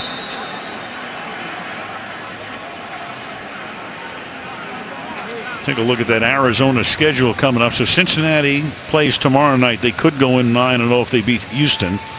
Then Arizona goes to San Francisco and St. Louis, 2 teams with losing records. Minnesota goes in there for a Thursday night game. They go to Philly, and then they end the season with 2 home games. They have Green Bay at home and Seattle at home. And then with Seattle, they've got San Francisco and Pittsburgh coming in here over the next 2 weeks at Minnesota, which all of a sudden now leads in the NFC North. They go to Baltimore on a Sunday night. Cleveland and St. Louis come in here. And then the finale in Arizona. The game is not over. You need 2 scores in either order. Doesn't really matter. You can take a field goal first if you wish. You know, Lockett, we saw him getting assisted back. False start. Offense number 68. 5-yard penalty, still first down. And that's Justin Britt, who cost him 5 before they can even get the first play of this drive off. I tell you, Al, I have been in games where the momentum completely shifts like that.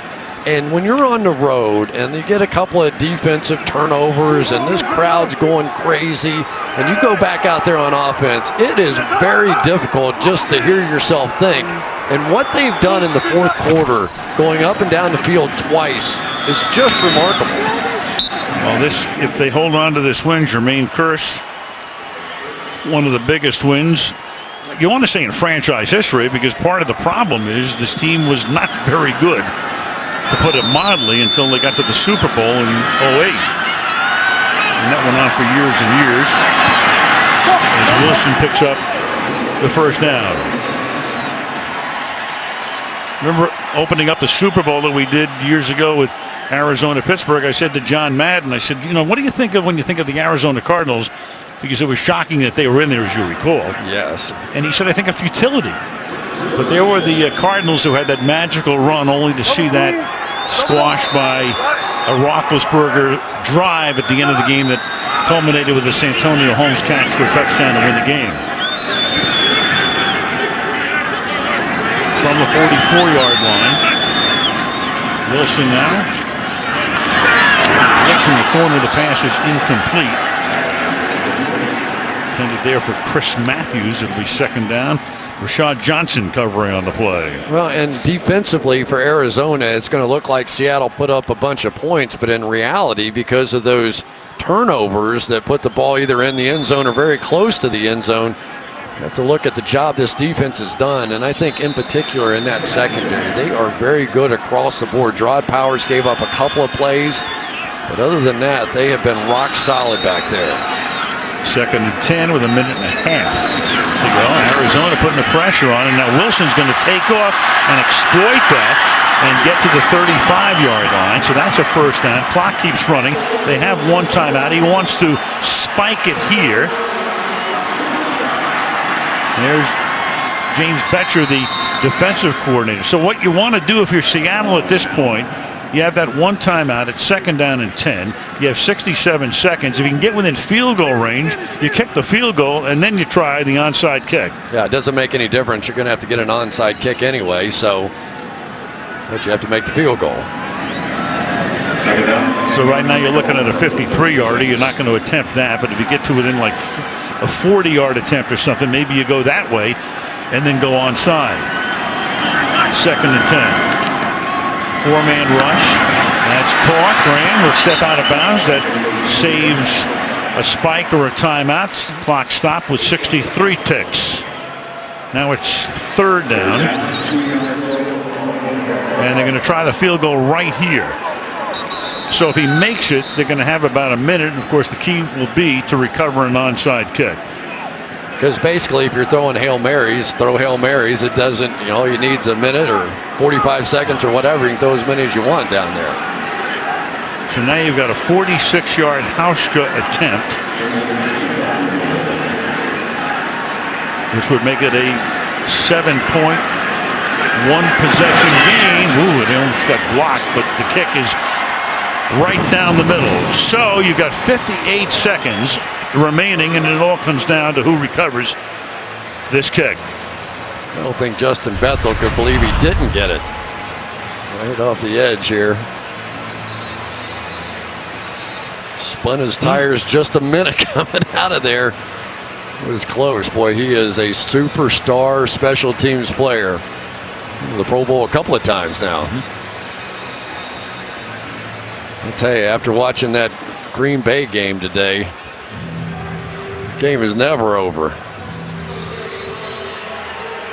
No, just ask the Green Bay Packers here last year.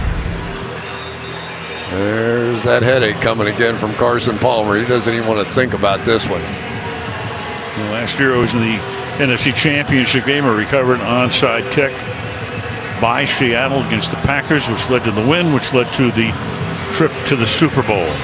If they had converted those two-point conversions Seattle had, they would have just needed a touchdown to win that game. Win this one. If.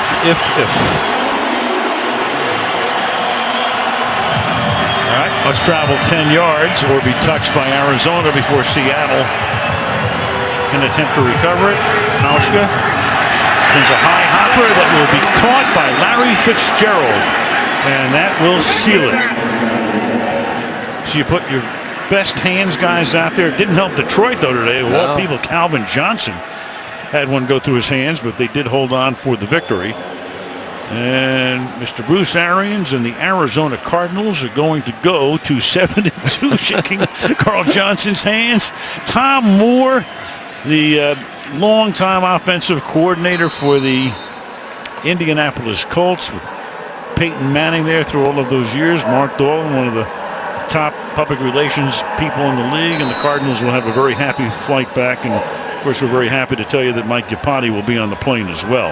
Yeah, and Seattle just takes a timeout here. And let's give you the updated standings as we put this one in the victory column for them Cardinals, 7-2.